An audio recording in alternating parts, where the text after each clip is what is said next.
me, I'm artbell at artbell.com. Easy. It's on the website, artbell at artbell.com. Twitter. Yes, you can follow me, and I do make announcements on there. Not pronouncements, announcements. I'm artbell51 on Twitter. And don't forget about the wormhole. You can wormhole me just like Bill has done here.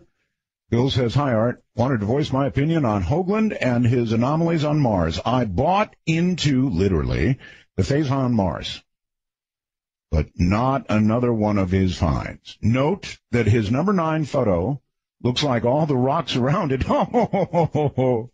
Bill, really, that's a wormhole message. You know, you bought into the phase on Mars and some other stuff, I guess. But you can't buy in number 9? Oh, Bill. Since when does the good Lord on Mars or Earth put a pipe in the middle of a rock? Even if you consider that to be a rock, which I don't. Look real hard, Bill. There's a pipe there, sticking out horizontally. It's kind of hard to ignore. By the way, Richard will be here for an hour tomorrow night. He'll be talking about Comet Ison, which has turned green as it nears Mars. For some reason, instead of having a red influence, you would think by Mars, right? It's turned green. We'll find out what that means tomorrow night, along with a lot of other stuff about comets. Now, SiriusXM is looking really hard into the possibility of a 4-hour timeout being worked on. You know, so if you're listening to the stream, it won't, disconnect you after 90 minutes. Roswell's Art, I'm so glad the show is back. This is email. My 11th grade Spanish teacher turned me onto the show back in 2001. Anyway, to address the inactivity timeout that everybody's having problems with, the listeners must click something within the player interface. Aha, good tip. Not just move their mouse around the screen. The easiest way and the least disruptive is just double-click the pause button during a commercial break. Yeah, who cares if you mess up our commercials, right? Glad the show is back and so forth and so on. Remember, if you want to say welcome back, folks, Roswell's are the way to say it instead of saying it. So they're working on this 4-hour timeout thing, and we might get it to 4 hours. It'd be really cool. If you didn't, because I was not here last Thursday, we got this really cool thing up I wanted to tell you about last Thursday regarding Scotty's Tower. Now, he moved that through a house, and we had the photographs of it up. But what Scotty did was he made a video. It's kind of like a, video slideshow, and it's really, really cool. You should go to artbell.com and take a look at it. It's hilarious. Absolutely hilarious. artbell.com, Scotty's video. You'll have to dig for it a little bit. Now, I think we're just going to call it, everybody's asking about this, everybody. We're going to call it Dark Matter Halloween. And we are going to do nothing but ghost stories. Now, I have a couple of ideas about this, and we do it every year. We're going to do it this year. What I want you to do, if you can, is, of course, we're going to take open lines, unscreened open lines. I think. Wait a minute. Maybe we will screen a little bit to be sure you have a ghost story. But if you want to email me, you can do so. And if you're going to email me and you have a really good ghost story, include your phone number, and we may call you. So that's a way to get some of the really, really, really good ones in. So if you've got one, email me, artbell@artbell.com, include your phone number, and on Dark Matter Halloween, your phone may ring, and it may be us. Well, I checked about, 15 minutes ago, turned on CNN briefly. The countdown clock was still going. Are we launching to Mars? No. We're counting down to the close of the government. Again. It's interesting. I've noticed that Congress now has a 10% approval rating, higher actually than Satan himself.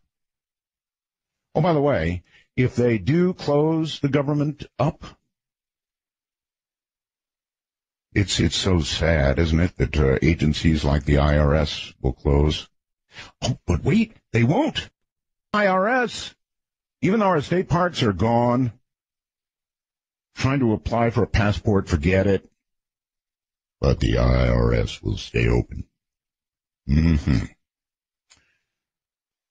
Essential to national security? Oh, boy. It's been said that when you're one step ahead of the crowd, you're a genius. When you're 2 steps ahead, you're a crackpot. All right, looking around the world very briefly, inspectors charged with the enormous task of overseeing the destruction of Syria's deadly chemical weapons stockpiles kicked off their mission Monday, racing to meet tight deadlines against the backdrop of civil war, and probably also racing to catch up with the people who are trying to move the weapons around, I would think. Syria says it is fighting rebels who eat human hearts. Serious about this. Syria's foreign minister claimed Monday that his government is fighting a war against al-Qaeda-linked militants who eat human hearts and dismember people while they're still alive, then send their limbs to family members. I thought that was an old Russian trick. Nearly 36 migrants marched across the U.S.-Mexico border without papers on Monday. The latest group of a younger generation brought to the U.S. illegally as children seeks to confront head-on immigration policies they consider unjust. Well, good luck with the government doing anything about that or anything else, including even continuing past midnight Eastern. Now, listen, I've got, just in case there is a last-moment resurrection, and the government is going to stay open in case they vote the right way, be sure and wormhole me right away, please. That just doesn't come out right. Doesn't matter how you say it. Send me a wormhole message if they suddenly keep the government open, all right? This is a very, very interesting story. Credit to the anomalist. Authentic alien images from Roswell finally found?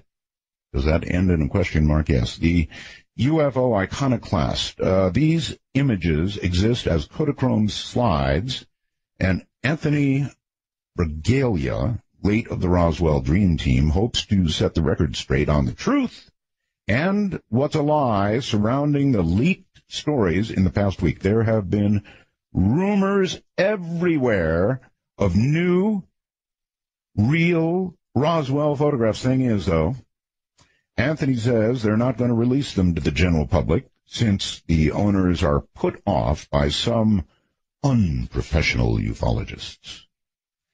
Is it a shell game to maintain interest in Roswell by teasing all of us? Or are the slides owners genuinely creeped out by the unwanted invasion of their privacy? Well, I'd go for the latter.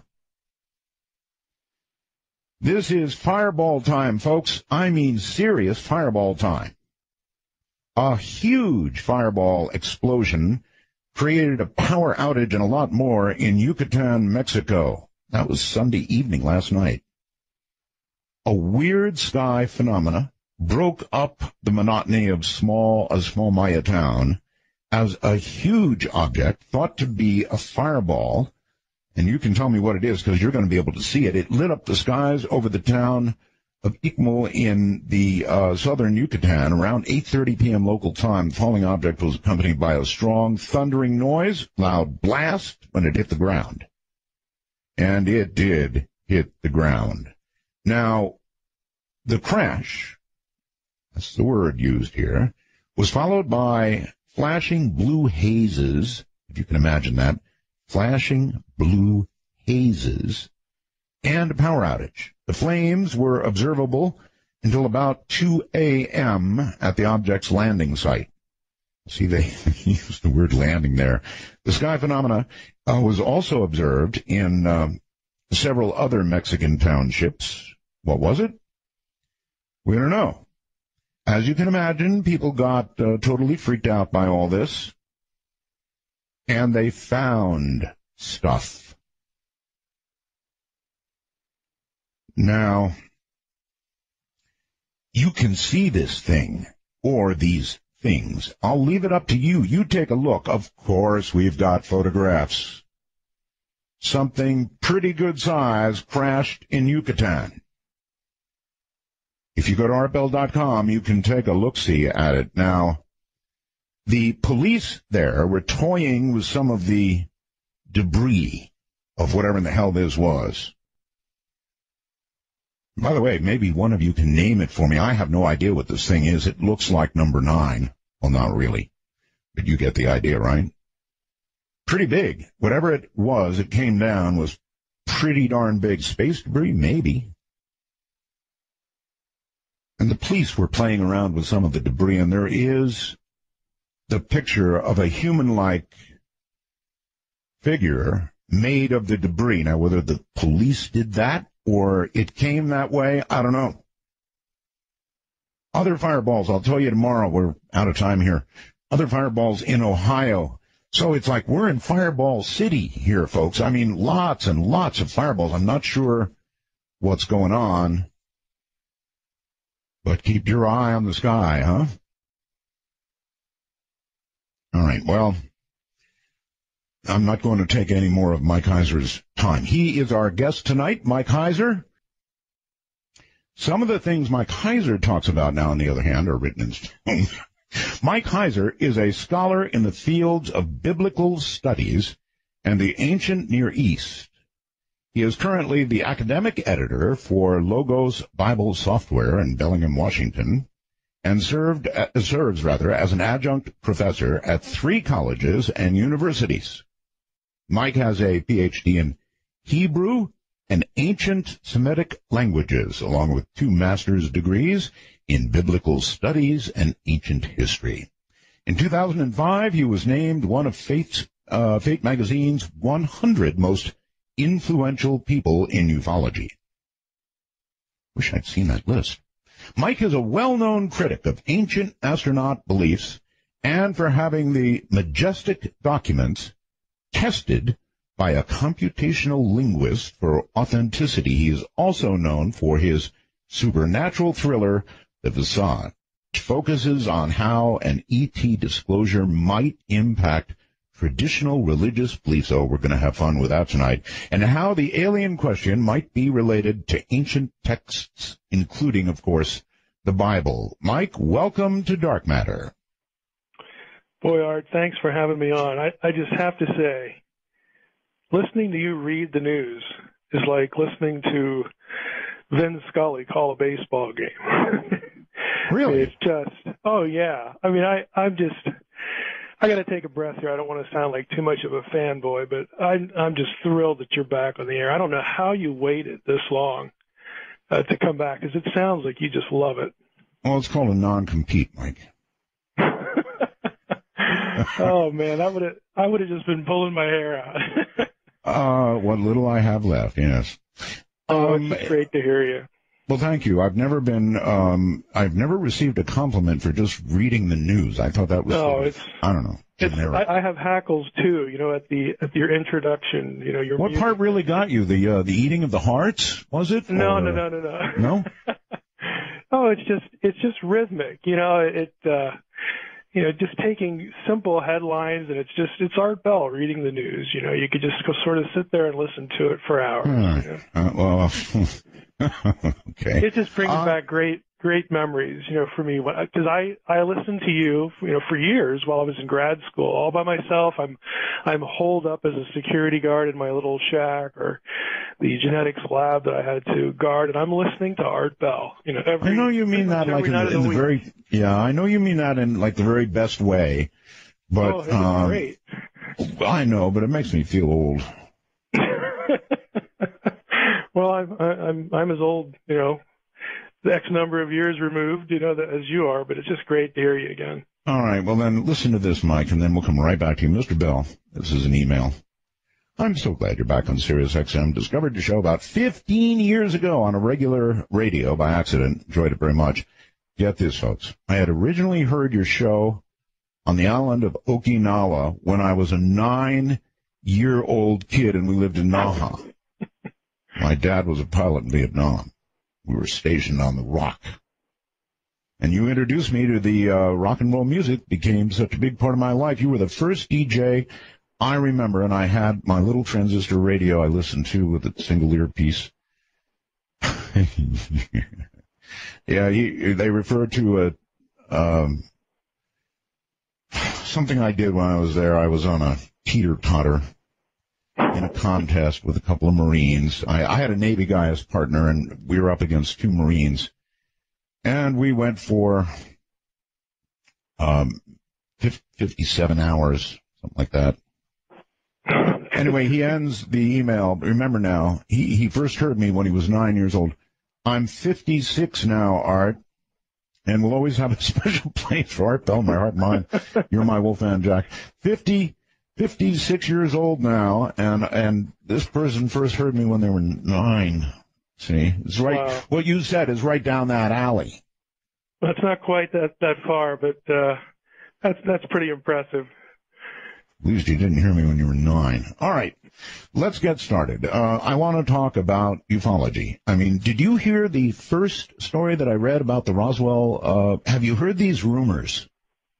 Oh yeah, I've heard them, and I've read I'll be charitable here, the conflicting accounts of the story of the photos surfacing, and boy, this is gonna be a big fight. I mean, it's already been a big fight, but it's going to be a big fight. What would you say, Mike? This is just a sort of a what if, but if they released these Roswell photographs, they were authenticated, and it was proven that we were visited by these creatures that, who knows, probably were at Area 51 for a while or disposed of in some manner or are still alive, whatever. In other words, real creatures. If it's proven, what will you say? Well, I would say I'm not terribly surprised. Personally, I don't have any. Really? Yeah, I don't really have any difficulty, theologically or religiously. But on the heels of that, that's me talking. I mean, I can say, well, I'm not real surprised, that, given this or that, it's not really too much of a stretch. I mean, I look at it as an academic. I know that this question has been around literally, for 2,000 years. It goes all the way back to Aristotle, before this is pre-Christian. Are there other worlds? I mean, everybody's been talking about this for millennia.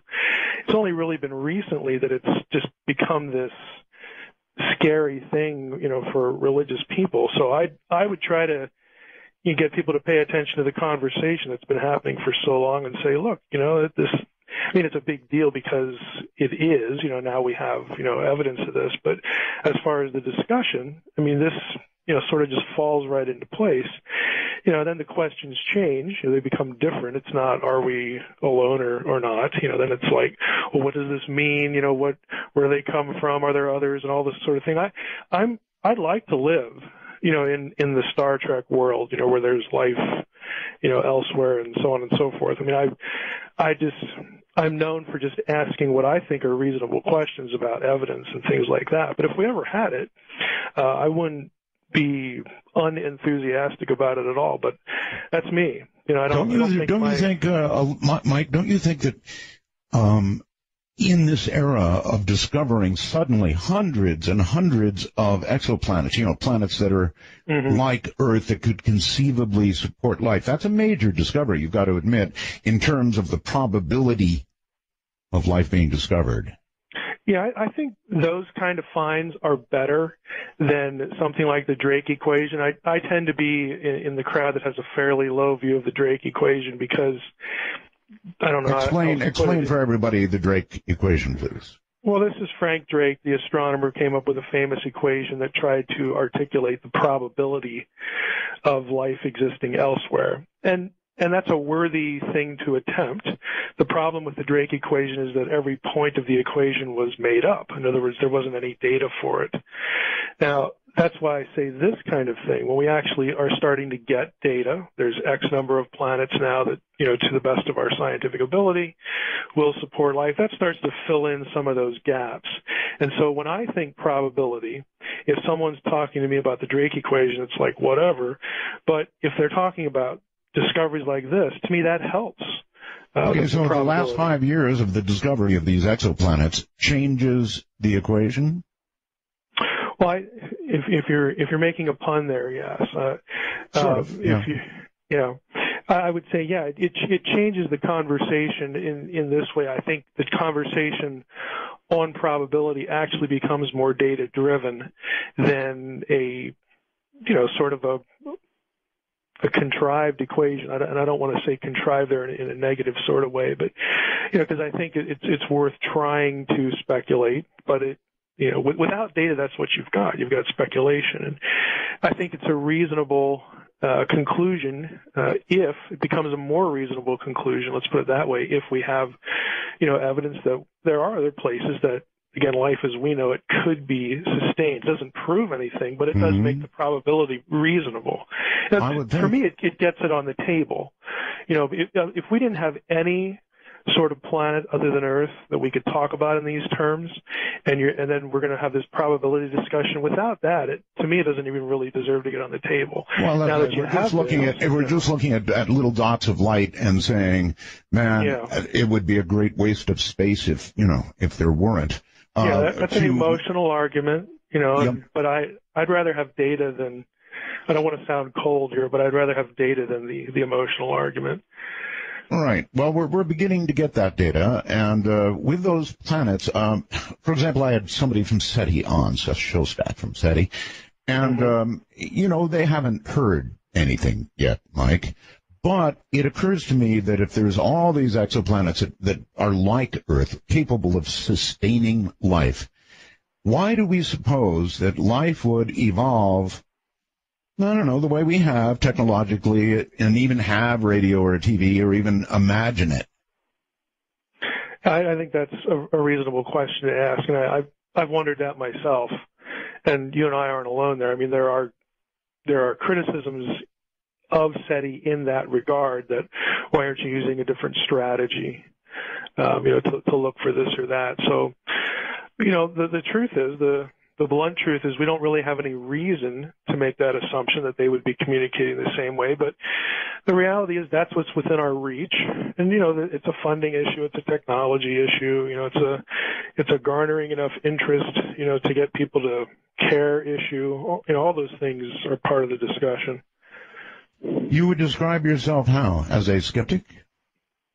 I would describe myself as someone who, again, would like these things to be true, but I want there to be real evidence for it. I'm not impressed with anecdotes. I'm not impressed with emotional arguments.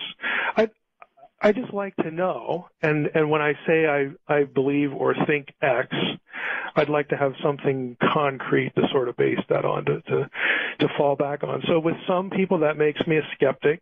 With other people, especially, in the more fundamentalistic wing of Christianity, what I've already said tonight is just awful, because there's this tendency to equate the whole question of extraterrestrial life with one of two things, and probably both, and that is the demonic realm, and then, you must, buy into Darwinian evolution. And I'll confess, I'm not really disturbed by evolution.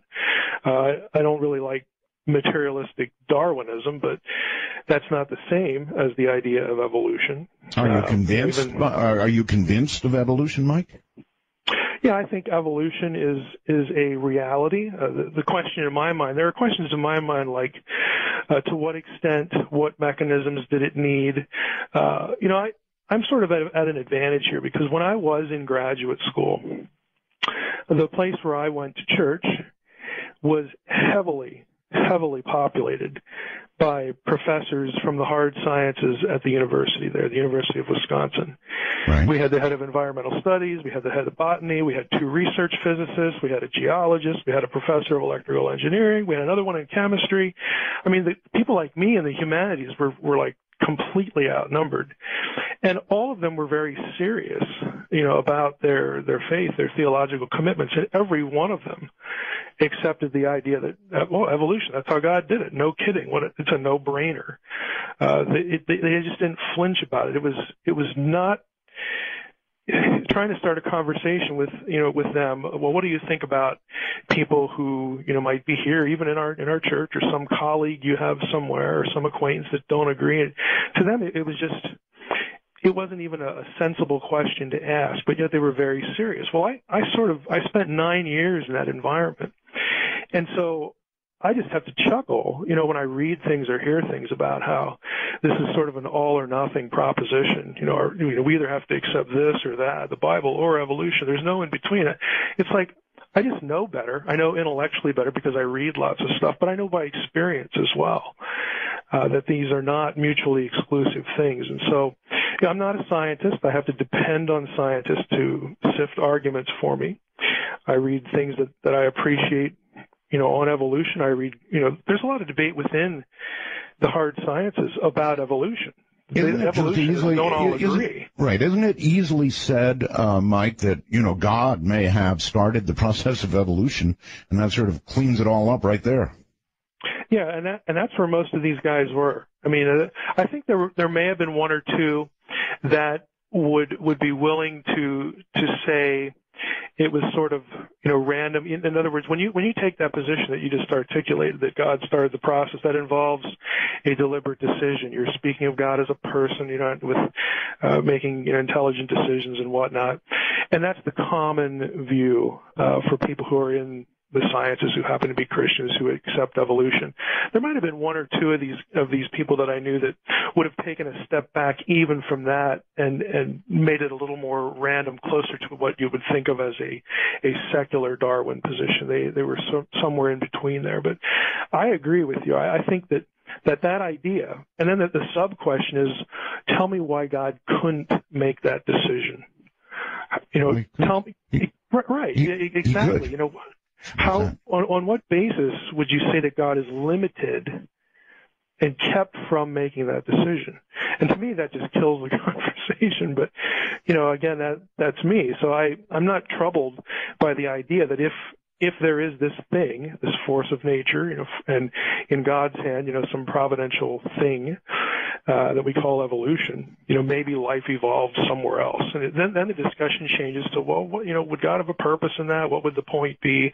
What's the relationship between that and us? And, you get into a number of layers of other questions, but I don't think the discussion needs to stop with the first question, about probability and evolution. Simply could have evolved from stardust.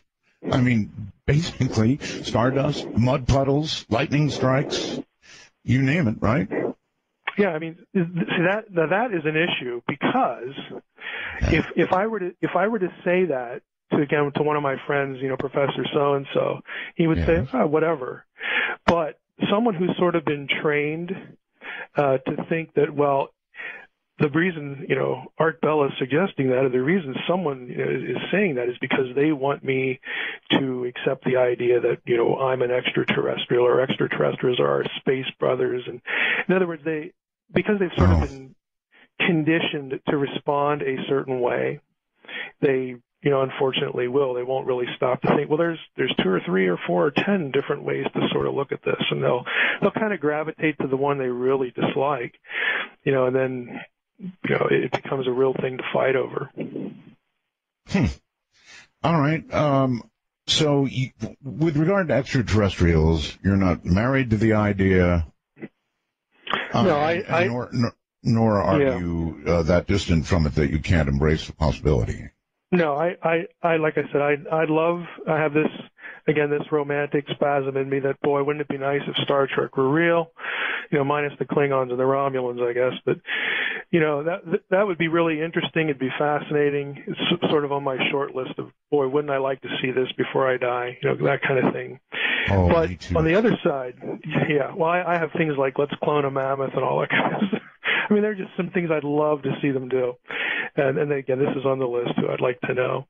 But on the other side, I don't think we really have evidence yet. You know, a lot of what people accept as evidence, I just don't think is really good evidence. And so I sort of suspend it and like hope, but because I hope one direction doesn't mean I'm going to embrace what I think is a really bad argument. Okay, so the people who would ask you to accept the evidence, Mike, or I should say, preponderance of the evidence, when you look back at all the UFO sightings, when you look, all the stories, they claim it all adds up to, it's got to be true. Yeah, they do claim that, and that's the part I have difficulty with. I don't think it adds up to that at all. Okay. Ask yourself this question. I mean, why do we, with the whole UFO thing, why do we think about UFOs and think extraterrestrial? Well, what do you think most people would say? In my case, Mike, I had a sighting, right? A very close sighting, a very convincing sighting. I could have thrown a rock at the damn thing. It floated over my head, or more likely defied gravity, and then I watched it float out across the valley with my wife at that time. And once you've seen something like that, then, yes, you begin to ask questions like the ones you were just talking about. Right. Now, if I saw, and you're referring to the triangle, I remember you talking about that on the air at length. If I saw one of those, my first thought would be either let's get in the house or boy, that's really cool. But I've read in this sort of technology, especially the slow-moving ones, is really on the board in patents. I mean, I actually blog about this stuff, with some frequency. Back into the 20s and 30s. In other words, you could have seen a dirigible or a dirigible married to nuclear power. It's harder to talk dirigible when they make, when they go real fast and make turns and all this sort of thing. What I'm getting to is you think extraterrestrial because it's an unfamiliar technology. Right. And it seems like the technology is something that, because we haven't experienced, the assumption is that it's not ours or that we couldn't do it. I've actually become more convinced that the technology is a dead end. Again, the Germans were making, triangular craft in the 40s. They had passed, all the tests. What do you mean? They had nuclear power, yes. the whole bit. Mike, what do you mean it's a dead end? Explain that, please. I don't think it's the question to ask. In other words, I don't think it's the thing that will tilt the question one way or the other. To me, the tougher issue is biologicals, okay, the claims of bodies and whatnot. So for me, that's what I would have to have. I would have to have, let's say that, we have these pictures or there's some other, real clear biological evidence. Okay, well, that answers question one. Question two is actually a little different, and that involves visitations and then individual sightings, and then you sort of have to go from point one to these other points. But for me, the fundamental question of, are there extraterrestrials, intelligent extraterrestrials out there? I would need a biological entity because there's so much that you can look at and dig out, and people have just devoted their life to tracing these exotic technologies. Like even in the Majestic documents, there are Majestic documents that actually have the elements in the quote-unquote power plant of the craft that you can find were used in technology during World War II to produce I'm going to have to interrupt you there. Without a reactor. I mean, they're all the same elements. I'm going to have to interrupt you there, Mike. Hold tight, please. We're going to do a break. Back with Mike Heiser. Mike, the Majestic documents, these were quoted almost biblically for years and years and years and years by so many people. And I guess you finally had a good, hard look and went out and got them tested. Can you describe how you did that and the results? Sure. And for listeners, if they go to my website, which is just drmsh.com, at the top there's a link that says Quick Links, and if they go to that page, they'll be able to download the study we did for free. And one of the links there, I'll just sort of overview it. What we did, and I say we because I had known of someone named Dr. Carol Chasky who did this for a living. She is a computational linguist, and she did her doctoral work at Brown University and actually came up with her own program as part of her dissertation to test something called authorship attribution. And she has made a career, like in court cases, when someone needs to either verify or rule out that a document was written by the person that, say, signed that letter or claimed authorship, to be able to test that. And so she has had a long career, and her work has been featured in numerous court cases. If you look her up on the web, she has a whole list of that. So when I found out about her, I thought, well, this is the ideal person to test some of these documents if she was interested. And when I contacted a quick question, sure, Mike, and it is this. Can you rattle off briefly the criterion she used? In other words, how does she authenticate? What methods? What she focuses on would not be common vocabulary, but would be what we call in grammar function words, little words like conjunctions, prepositions, interjections. In other words, the words that you don't really think about, but you just sort of habitually use in certain ways. Okay. That everybody sort of develops these unconscious patterns. And so she actually focuses on the uncommon in terms of, non-specialized vocabulary, but another way to look at it is they're the most common words that everybody uses. So when you go through a document, again, in her procedure, this is what you're looking for. And the whole idea is to establish patterns. Now, the methods we used only apply to documents in the Majestic group that had authorship attribution. In other words, a particular document that supposedly was sent by, Roosevelt or, Hillenkotter or somebody like that, General Twining. Right. So we had to pull those out. And then we needed documents that were more than one or two sentences, because some of these are just memos that, just one sentence. And so we had to have at least a paragraph. So we winnowed that. And then we wanted to zero in on the documents, and this was really a funding issue because I was paying for this. Which are the ones that have the most content that is the most explosive? Which are the ones that talk about extraterrestrial, bodies or, something that really, has an important role to play potentially in the whole narrative. And so we got a hold of those. And so what you do then is you have your documents that you want to test the attribution. And so what I had to do, and I enlisted the help of a couple people to find, okay, we're going to test two documents here that were written by, General Twining. Well, let's go to archive websites, and we would, try to find documents that nobody is going to dispute by this particular person. So we'd pull half a dozen of those, and we had to get them all typed out. We typed them as they were. We didn't correct anything if there were typos in there. And she basically takes all of that, and she's trying to establish, again, using the computer, patterns, again, isolating on the function words, within that person's consciousness. So even if they were dictated as opposed to handwritten letters that were later transcribed, it's still reflecting the thought pattern of the person that produced the particular document. And so all of the knowns get fed in, and then patterns are established, and then the unknowns. And what she did was kind of interesting. She took all of them, regardless of author attribution, in one round of tests, and sort of put those against all of the knowns by all the different people. There were 17 total documents, 8 or 9 different authors.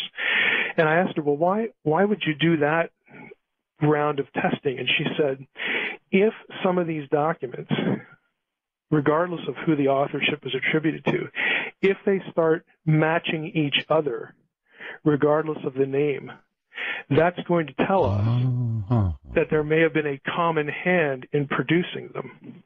I've got it right. Let me just pause for one second, and that's fascinating. What is her record? In other words, this sort of a test must have some sort of percentage of success associated with it historically, right? Well, there's going to be in the results that are produced, you're going to have this. If you look at the actual document, the actual article on the website, I have the Excel tables reproduced in that document. It's a PDF, and there's going to be a number. I hate to use the word percentage, but I'm not a math person, so I'll use it. There's a percentile number that is produced by the databases and the procedures that she uses, and she will then she actually would tell me, because I can't decipher this. She told me what the numbers meant as far as, okay, this one fits in with the patterning of the knowns, and so I would colorize them in the document for the reader. This one doesn't, this one does, and then she actually we went through every line of the spreadsheet, and she said she would highlight which ones that appeared to her eye mathematically, again, according to Mike, I'm sorry to interrupt. I know you're having a hard time hearing me when I start to talk, but this is really important to me to understand what her record is. In other words, what her in past documents of the same sort. Is she right 80% of the time, 70% of the time, 50% of the time, 99.9? What kind of hit record does she have? I'm trying to learn, what kind of science we've got here. Yeah, she's going to be well into the 90s because her work is regularly tested in court, like under oath and things like that. So anyone who's interested in her, again, could go to her website. She describes different court cases that she's been part of, and what she did, what she was asked. No, it's just fine. If it's in the 90s, that's fine. I just wanted to understand the science that we were hearing about. So, I think genetics is like in the billions, right? Only one chance in 5 billion. That's not your child. So, right. 90% or better. Right. So what the end result was of the 17 documents that were tested, again, it's a limited pool and only the ones that have an authorship attribution. Right. Only one of them she was able to look at and say, this one is legit. And that was the General Twining memo to General George Shulgin. It's a 1947 document. The other ones did not align with the knowns by the same author. And so she said, in a court case, this would just get thrown out. We could not draw any conclusions. We could not say anything factual about this document. We couldn't base anything factual on this particular document. So one passed the test. The most interesting thing to me was that 8 of them had authorial affinities with documents in the pool that were supposedly authored by somebody else. And she said, look, it doesn't prove that the documents were produced by a common hand, but it does suggest it. She was real picky about her terminology there. And I reproduced her terminology in the document. She would say it doesn't prove that they were all, manufactured by the same hand, but it sort of. Quick question, Mike. The Twining document, the one that she authenticated, what could you give all of us an idea of what was the essence of the Twining? It would probably be looked at as neutral by you and UFO enthusiasts. There's no extraterrestrial speculation in that one. It's the one where Twining says that, within his phrases, within present U.S. knowledge, we could reproduce these kind of craft that he was talking about. If any of your listeners are going to look at the document, it's point F in the document where that language comes from.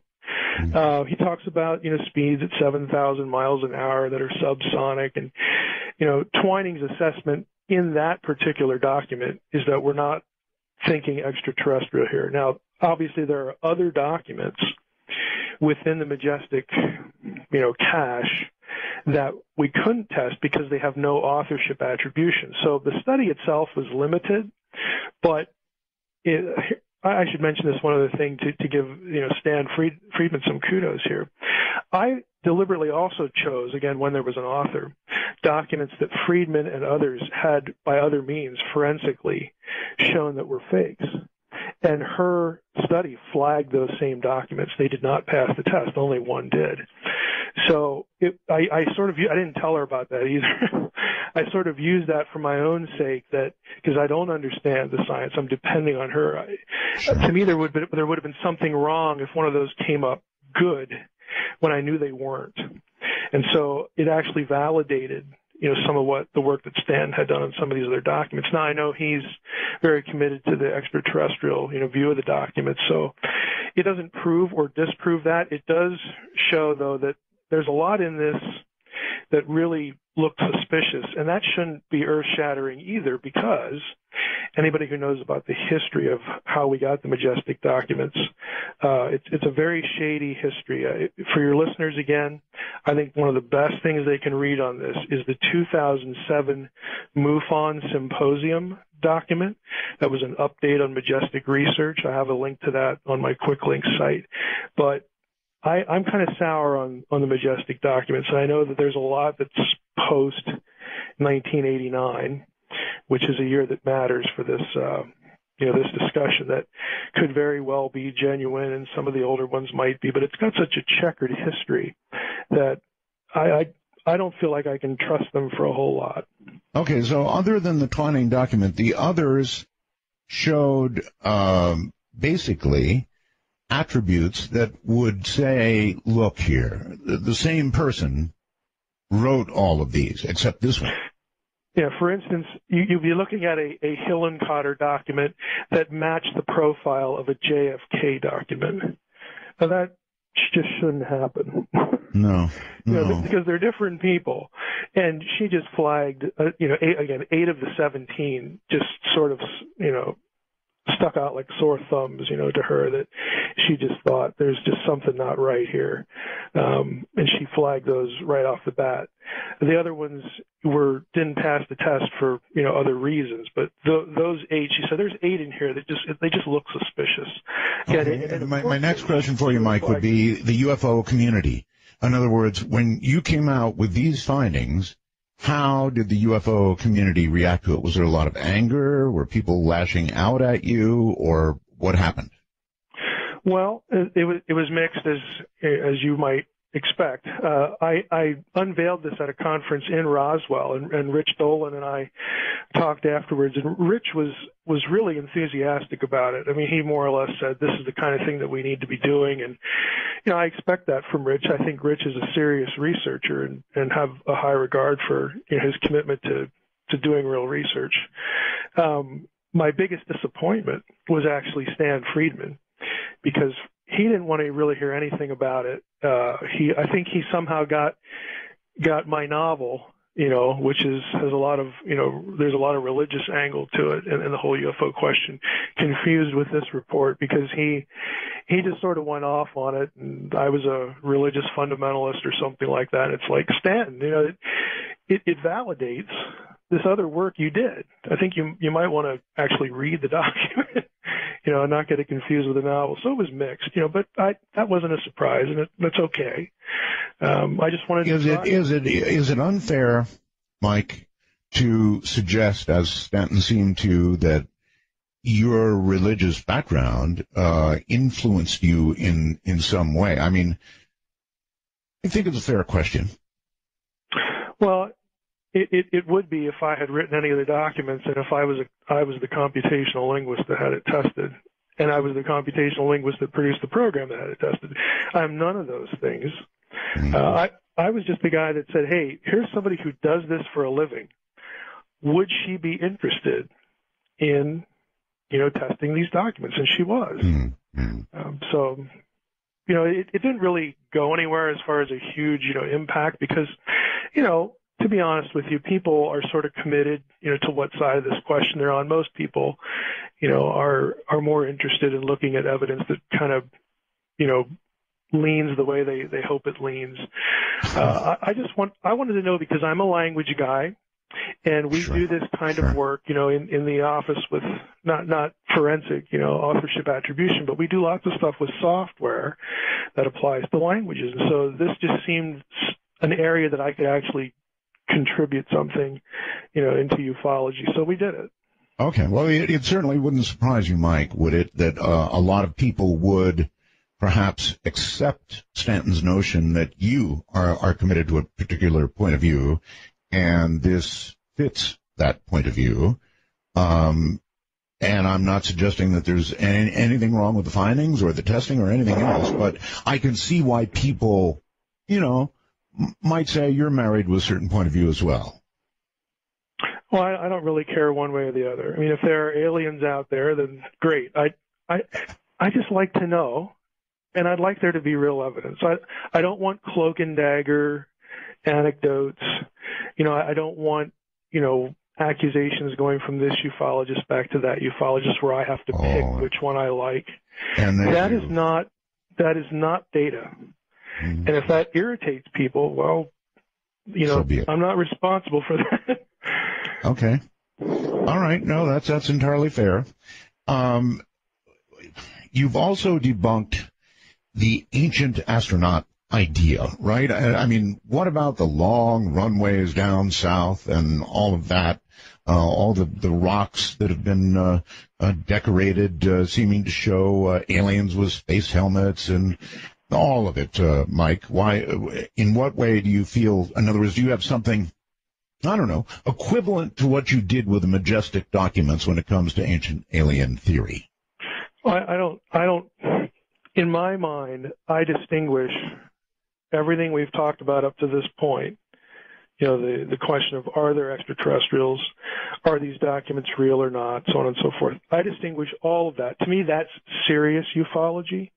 Right. The ancient alien stuff, I don't take seriously at all, because I do know ancient texts and I do know ancient history. I know where to get to information in archaeology and anthropology and all this stuff. And that part, and I know they get lumped together, and I understand why they get lumped together. But I treat one seriously and I treat the other not seriously, because frankly the work is extraordinarily poor and in many cases just literally made up. And I don't think it really deserves the amount of attention that the other part of ufology gets. Well, there is some hard evidence in forms of pictograms and in the form of what appear to be runways, that kind of thing. How do you handle that? So we have a pictogram from a foreign culture. Mm-hmm. We have no text that tells us what it is.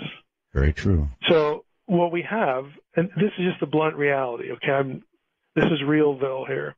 We have a picture that I'm going to use my 21st century mind, part of which is influenced by this narrative, and now I'm going to interpret that picture. I could be miles and miles and miles and miles and miles away from anything accurate. And in most cases, people have been able to produce the same picture in other provenanced objects where it's clear as to what the purpose of this thing was, or, there might be a text that goes with it. That's when you really get lucky, when there's actually textual material that goes with it. And enough bad work has been demonstrated in that area, and it's inherently subjective. Again, to me, it's the badness of the work that's out there that, I will admit, colors my opinion of the enterprise, of the whole thing. I'll give you an example. You have these quote-unquote reptilian figurines that are circulating on the web, and people are referring to them as Anunnaki figurines.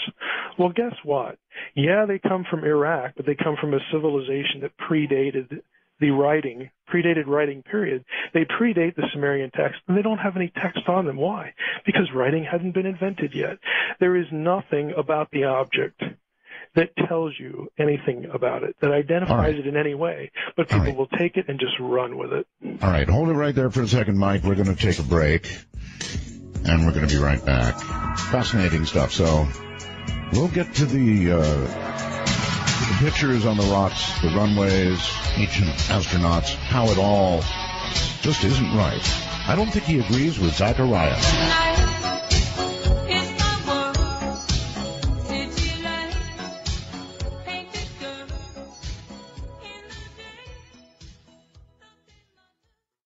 All right. right, Mike, welcome back. I guess you're not married to much of the Anunnaki stuff, right? Well, as far as ancient aliens goes, no. Mm-hmm. I mean, the Anunnaki, of course, show up in Sumerian cuneiform texts. I mean, it's a little over 100 times. You know, I should say something. I don't know whether to encourage people to go see this or not.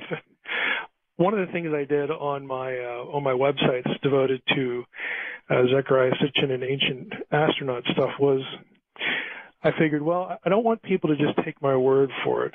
When I say insane things like, look, the fundamental ideas of what Zecharia Sitchin is saying, that the Anunnaki come from Nibiru, that they were here to mine gold, that Nibiru is this planet beyond Saturn, and all really the fundamental tenets of the system. Right. Rather than take my word for it, what I did was I created a screen capture video of me going to a website called the Electronic Text Corpus of Sumerian Literature, and I know it doesn't sound exciting. Talk about things that do not translate well to radio, or really anything for that matter. I put in a search for the term Anunnaki, and the video is me putting the search term in, clicking the button, getting all of the occurrences of the term Anunnaki, where they occur in the tablets, getting them back in the search, showing people, now look, if you hit TR here, that takes you to an English translation. There are 117 or so of these. This is on my website, the Sitchin website. And you did this why? So that people could watch it and do it themselves. Because I don't like arguments from authority. Yeah, here's Mike with the PhD in ancient Semitic languages and all this stuff. Big deal. Okay, you should not have to depend on what Mike says about this. Go to the site, run the search, click the translation, and you will see that I'm correct here. Okay, none of these ideas about the Anunnaki that Sitchin really depends on to roll out his extraterrestrial narrative. The texts don't say anything about the Anunnaki in regard to these items at all. It literally doesn't even exist.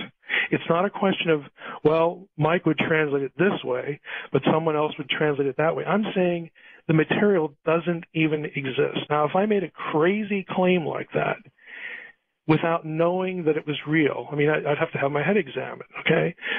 But I got so tired of trying to explain to people this is not a translation issue, at least in regard to the Anunnaki. Are you suggesting by implication that Zecharia needs his head examined? No, the late Zecharia Sitchin did not need his head examined. What I think, and I've heard people say really nasty things about Sitchin that I just think are nutty. Okay, I do not think Zecharia Sitchin is a reptilian. Okay, I do not think he was an Illuminati agent. No, but you think everything pretty much that he thought was wrong.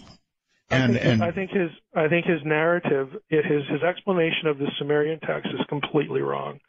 What I think he actually did is, he reads the text in translation, using Kramer or some other known translation at the time, and I think he essentially created what you could loosely call an allegory. I think he tried to marry what he was reading with the characters and the mythologies, and then he would get into cosmological text. And he married that somewhat to Velikovsky, the whole worlds in collision thing. Right. Well, I interviewed him, Mike. I interviewed him many times, and he, believe me, was very, very married to it. There's no question about it. Oh, I know. He was absolutely committed to it. Like an article of faith. Yep.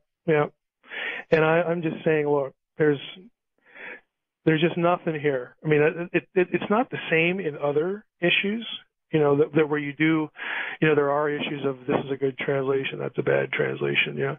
It's not anything you could put in one category. But as far as I should mention this too. One of the other things I did besides creating that exciting video for people was I looked up all of the scholarly academic articles on the Anunnaki I could find. There were 3 of them. Unfortunately, they were all in German. There's nothing more recent than the mid-20th century, and I hired someone, a specialist in German, to translate the documents. People can get those translations as they are. It's a lot of pages because they're 50, 60 pages, but you can actually have the best research on the Anunnaki, Sumerian, Assyrian scholars. I try to do this because I don't want people depending on Mike. I don't like arguments from authority. I like to direct people back to primary texts and say, just go read them. Don't take somebody's opinion. Just go read the things, and you'll see. Mm-hmm. All right. Here's Linda, who sends me a message. Art, he does not believe the scientists who carbon date things. If you come up with a test done by other scientists, he will tell you that they did it wrong or made mistakes. Unfair? Yeah. What's wrong with carbon dating? I don't know. Linda apparently heard you. Linda apparently heard you reference something that was carbon dating. If I got one of these today, let's use this. Here's a good teaching point here. This is what Mike will do. Okay.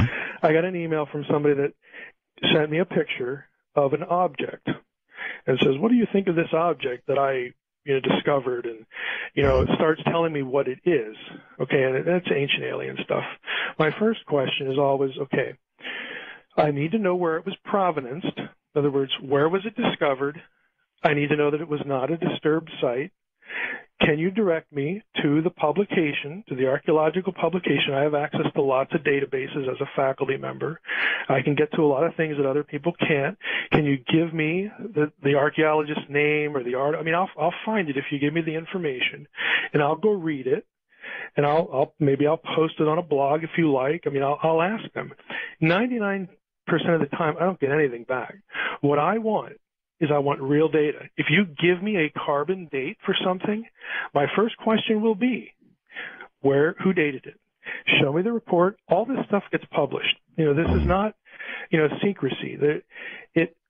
There are millions and millions and millions of pages put out in the social sciences, archaeology, anthropology, every blasted year. Okay, I can get that stuff. I want to go read it so that I know, sort of where to start. Who did this? Who discovered it? I'll email those people and say, "Hey, Professor so-and-so, I read your article on this and that, and I have a question." I'll do stuff like that. I don't think that's unreasonable. I really don't. No, it's not unreasonable. But again, when people look at you, they get irritated. Well, perhaps a little. I call myself the equal opportunity offender because I'll do this with Christians that email me too about some point of, well, you're a heretic out there because you don't believe in a global flood, or you don't believe in this, or you don't believe in that, and whether I do or not, or most of the time they're just repeating something they heard. I'm going to ask them for the same thing because, look, even if I like your position, a bad argument in defense of a good position is still a crappy argument. That's what it is. So wouldn't you rather have a good argument for what you believe as opposed to a bad one? Okay, and people let's try this. They get angry. Okay, let's try this. Look, the world has been around for a very, very long time. I don't know if you saw the series on TV about after man or after man. It showed how quickly society, the buildings, the things that we see every day would be dust and gone. And the answer is pretty quickly. So is it really beyond reason to suggest that there could have been others here from elsewhere, or there could have been civilizations prior to the one we're so proud of right now? Well, that's an argument that could actually be used, both ways, to argue that point and also to argue against that point. The other problem is it's an argument from silence. Well, I don't see a whole lot of buildings in this place, but boy, the Earth's been around here so long, so they must have been here. Well, that's kind of really not a sound argument. I mean, in theory, we have we have evidence of writing, which is a mark of a high civilization. People don't stop to think about how important writing is, but you need, to preserve thought for the next generation on practical things, how to build things, how to make things, so on and so forth. So I would expect, if there were like these long ago civilizations, like let's say Blavatsky talks about, millions and millions and millions of years, well, it's really convenient to attach that number to it, because then you think that exempts you from having any evidence. Well, it really doesn't, because if you're going to make the claim, I need to know that the claim is reasonable. And I don't think that is an unreasonable thing to ask for. I can sit here and say, well, it's possible. Sure, Art, it's possible. Sure, whatever, the questioner's name was, that's possible. It's possible maybe in the sense that I could be the next American Idol. Okay, that's possible too. I could wake up tomorrow with a bump on the head, and I wake up and I have a great voice. I audition for the show, and I win the American Idol. Yeah, that's possible. Really? Well, not based on what I've heard so far tonight. I mean, no, it's a great conversation, but you're not singing, you're not doing anything. But it's possible. Well. Stranger things. You see where the conversation goes. So on the one hand, I don't have any problem saying, well, that could be, but I'm not going to base what I think or believe on a could be. I think it's more reasonable to just ask, is there one thing that makes this a little more concrete, that takes it out of the realm of complete speculation into the realm of, hey, look at this thing we have here. We need to think about this object or this text. I just don't think it's unreasonable. And I know it irritates people. All right, Mike. It irritates my wife when I'm like that, too. Would you apply the same standards of proof, Mike, to the concept of intelligent design? Yeah, I've said for a long time that I think intelligent design really doesn't prove anything, if I could be really blunt about it. I mean, intelligent design is not really a theory about who the designer or designers are. I've said for many years that, look, you can take all the arguments for intelligent design and put an S on the end, and you can make the same arguments. And again, a Christian audience, that just irritates the heck out of them, because they're going to assume that the designer must be the God of the Bible. And it's like, well, sure, I want to think that too. But if we're actually looking at the argument, intelligent design, all it argues for is that the best explanation for some natural phenomena is some sort of intelligent cause. And it's a reasoning by analogy. Here's a thing that looks like it has intricate design, therefore it maybe had a designer. Okay, that's wonderful if you can test it. But ultimately, at the end of the day, even if you're right, you still don't know who the designer is. Okay? And so it's extremely limited. I don't want to say it's not useful, because I think it is. I don't want to see God divorced from the conversation, about creation and things like that. But the other side of it is it's quite limited. It's more limited than the average person who gets excited about it, really thinks about it. Do you believe in intelligent design, one way or the other, whether you say God did it or it was a natural process? With somebody's hand in it, or an extraterrestrial hand, or whatever, do you believe in intelligent design, or is it all random? I do believe that there is a creator. A creator. Right. Okay. And what I mean by that is I see a philosophical necessity to have a distinction between creation and the causation, some causation, whether that's an impersonal thing like Big Bang or whatever, you're at a different level of questioning there. But I don't see all as one. I'm not a monist. I would be a dualist, that there's a distinction between creation and then its causation. And so because I hold that position, I think that there are some things that do speak to intelligent design. But in terms of an honest philosophical argument, winning that particular argument does not link that argument to a specific creator. And that's just being honest, with the philosophical argument. And most intelligent design theorists themselves will tell you that. I mean, when this kind of stuff filters down into the lay community and in the internet, then it starts to become more of a religious argument.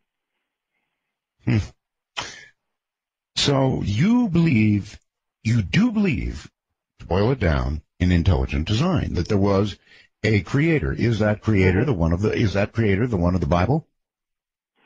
I think that any creator would have to be a creator like is described in the Bible, and that is totally distinct from creation. And again, characteristics of omnipotence and that sort of thing. I don't believe, however, that creation had to be perfect. In fact, I actually think, and this gets me in trouble again with the Christian camp, I don't think that the Bible describes a perfect creation. That opens all kind of worms for that audience. But when you start to say things like, well, the creator would have done this or that, or would not have done this or that, and evolutionists who want to be materialists, who are atheistic, they say these things all the time. Well, you can't have intelligent design because God wouldn't have done this, would he? Well, you're making a theological argument. I hope you realize that, Mr. Scientist. That's a theological argument. You're telling me what the deity that you don't believe in would or would not have done. That's not a science-based argument. That is a theological argument. So, again, just to get that off the table, I don't believe that imperfection argues against intelligent design. Let's just put it that way. Okay. I accept imperfection. Do you think that the process of evolution is ongoing, as in still? Yeah, I don't see if we accept the idea of evolution, I don't think that there would be any way to coherently demonstrate that it's all stopped. I don't know how you demonstrate that. I don't see any reason to conclude that. Mm-hmm. Well, where do you think we're going, Mike, with quantum physics? It is a real mystery. Spooky action at a distance, or whatever it was that Einstein said about it. It is pretty weird stuff to try and wrap your mind around. What do you think? I'm fascinated with. I'm not a physicist. I don't have the mechanical mind to really grasp a lot of this stuff, but I think that stuff is just fascinating. I also think it's the friend of theology. And again, this is going to get me in trouble with that part of your audience, but whatever. Think of it this way. Most Christians, many Christians, whether they could tell you where the idea comes from, are really disturbed by the idea that, God doesn't have everything predestined. If I walk into a room full of Christians to speak on something, and I say, hey, look, I don't believe that everything is nailed down. I don't believe that foreknowledge, God's foreknowledge, necessitates his predestining of all things. Mm-hmm. That freaks people out, okay? But that's exactly what quantum physics, has demonstrated. There's this certain random quality to it. And I can show you passages in the New Testament that talk about how creation mirrors the character of the Creator. I can take you to passages that very clearly show that God foreknows things that do not come to pass, and that tells you immediately, point blank, that God knew something that didn't come to pass, therefore that thing was not predestinated. But I hate to say it this way, a lot of Christians are not very familiar with their Bible. They aren't aware of a lot of these things in it. Again, the academics, this stuff gets thrown around all the time. But when you try to, do stuff on the internet, when you try to do stuff on radio, you try to get people interested in the discussion, people don't like it. I don't know how else to put it. I mean, wouldn't it be interesting to actually give the Bible to that same lady who looked at the Majestic documents? We have actually talked to her about that. This is an interesting rabbit trail. Oh, really? Her undergraduate degree, Carol's undergraduate degree, was in Greek. So I'll just describe what we have asked her in the past. There are certain books of the New Testament that are what are called disputed authorship books, the pastoral epistles, for instance, that would be First and Second Timothy and Titus, are sort of notorious in the academic realm for scholars fighting about, did Paul really write this or not?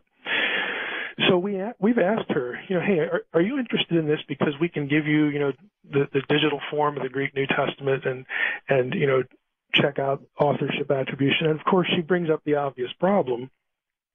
Well, you'd have to also hand me documents to create a profile that for certain were written by this particular individual.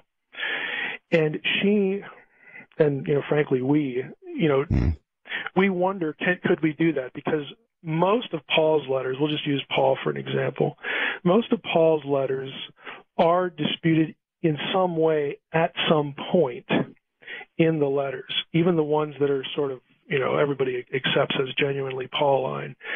So is there a way we could actually construct this test? There have been whole books on something called stylometry, trying to test this. Now, Carol's methods are a little different, and there are computational linguists in our field who are applying this to certain, books, usually in the New Testament because it's shorter, and it takes less work to produce the raw data.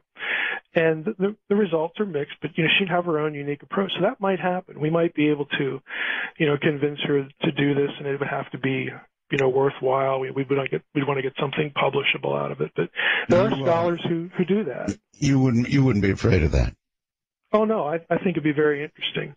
Again, my view of inspiration. This is a theological term that Christians throw around a lot, and conservative Jews throw it around too. That Scripture comes from God. Well, I believe that. I think that God, if I embrace the idea of a creator, the idea that a deity could influence somebody to write something seems like a pretty short jump. I mean, I can do that. I can influence somebody to write something down for posterity, big deal. So I don't view inspiration as this paranormal event, like the prophet wakes up and starts making breakfast, and then, God zaps him, and his mind, leaves his body, and then he wakes up an hour later and looks down at a text and says, boy, wow, look at that. Didn't I do a great job of that? That isn't the way it's described, even in the Bible. It's a very human process where specific literary genres are used, specific forms of literature, like an Old Testament passage about a treaty. Well, guess what? It'll conform to treaty patterns in the ancient Near East. Law codes will conform. Writers would do this because if they didn't do it, you'd think they were hacks. You'd think they wouldn't know what they're doing. Like, doesn't this guy know how to write a treaty? I mean, what a bonehead. Okay, the writers were people, and they used the tools, the knowledge, the vocabulary at their time to produce what, I would say what God wanted them ultimately to do. I have a very providential view of inspiration that's very human, but God plays the ultimate role, preparing them in their lives for that moment to produce that thing. All right. Hold. Yeah, there are certainly genetic arguments against it. I've actually followed this one for the last 2 or 3 years pretty closely. It's quite controversial even within Christian circles because you have Christian geneticists on both sides of this one. Here in my neck of the woods, there is the guy lives who more or less started the whole thing. Dennis Venema up at Trinity Western produced an article that really argued against a historical Adam and Eve because of statistics, that you can't account for populations as we know them as coming from a single pair. And that's been batted around quite a bit.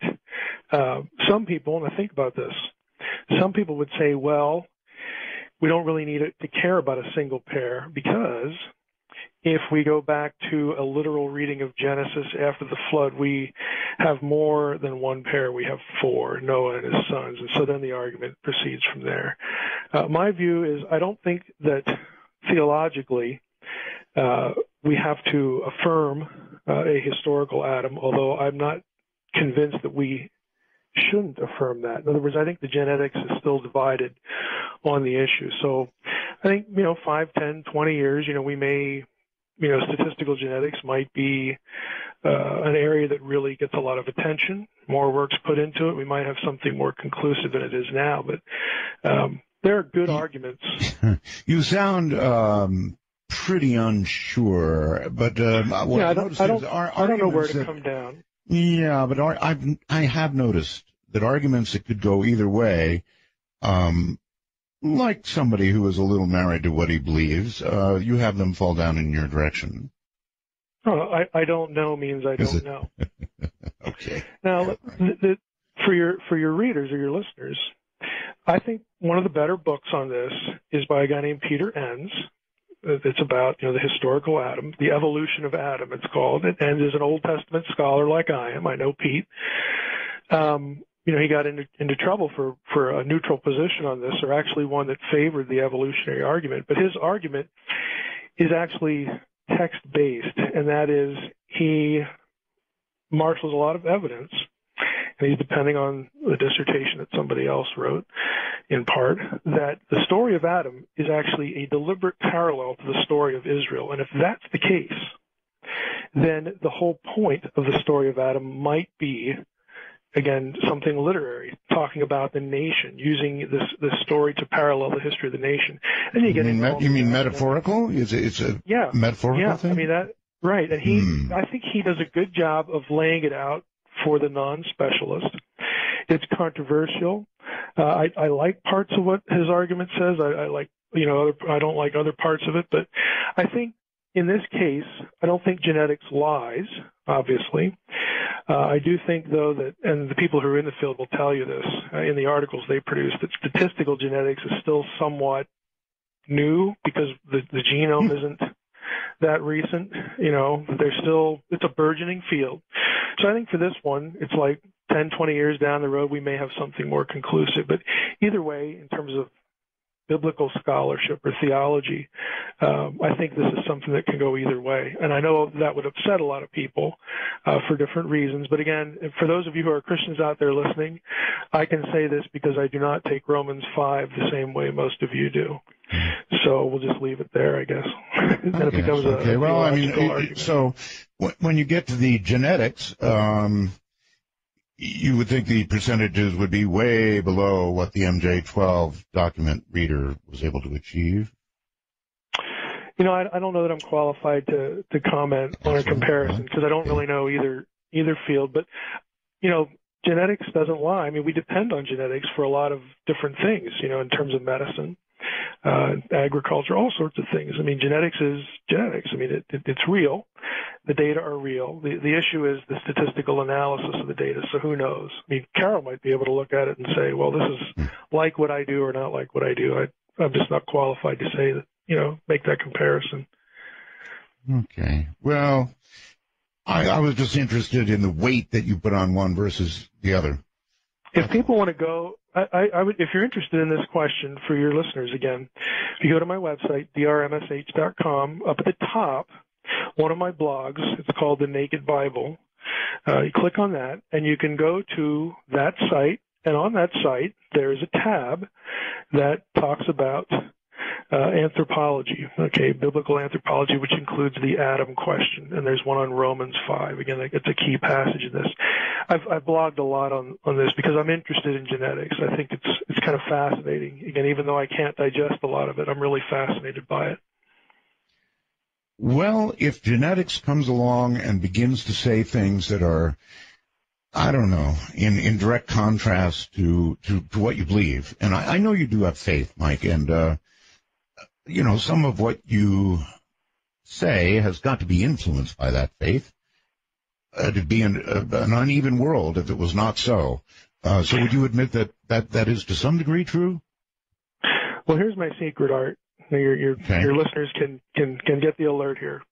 Okay. I don't believe at all that Genesis and the Bible, for that matter, was inspired to teach us science.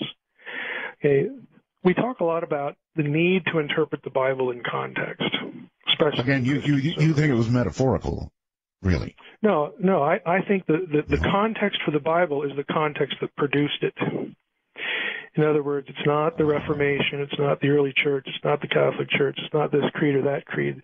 The context that produced the Bible is the one that was around when the biblical writers were living and writing. And as a scholar, again, as a close reader of the text in the original languages, what you have in Genesis is really, really close, very similar because of the common worldview to other ancient Near Eastern cosmologies. You know, they're not trying to teach us science. They're trying to teach us theological messaging, that we have a creator. Here's who the creator is. It's Yahweh, the God of Israel. Humanity's here because he wants them here. We are his imagers. We're his representatives. That should work its way out into our lives in certain ways. They're not scientists. They live in a pre-scientific world, so the messaging isn't about science. Now, I don't think the theological messaging contradicts science, though. I am a theist. I am someone who believes in a creator. And I can, stack PhDs all night long of people in the hard sciences I personally know who would stand with me in belief in a creator. I don't think it overturns that apple cart at all. Now, what's problematic about that with a lot of hearers, people that would hear me, is that they're used to having their Bible filtered to them through a creed or a tradition. Yeah. And I don't really, I'm not antagonistic to creeds and traditions. I'm more apathetic toward them. And I'll grant you, I can say that because I've had the training. I know all the languages and all that stuff. But I have to be honest with people and say, look, this is the way I look at things. I take the Bible for what it is. I do believe there's a God. I believe in a creator. I believe that the God is behind this thing we call the Bible. But we have to put it in its own context and ask ourselves what I think are reasonable questions. Why would God choose this time and place to do this? What's the point of it? What is he trying to message to us, and what is peripheral?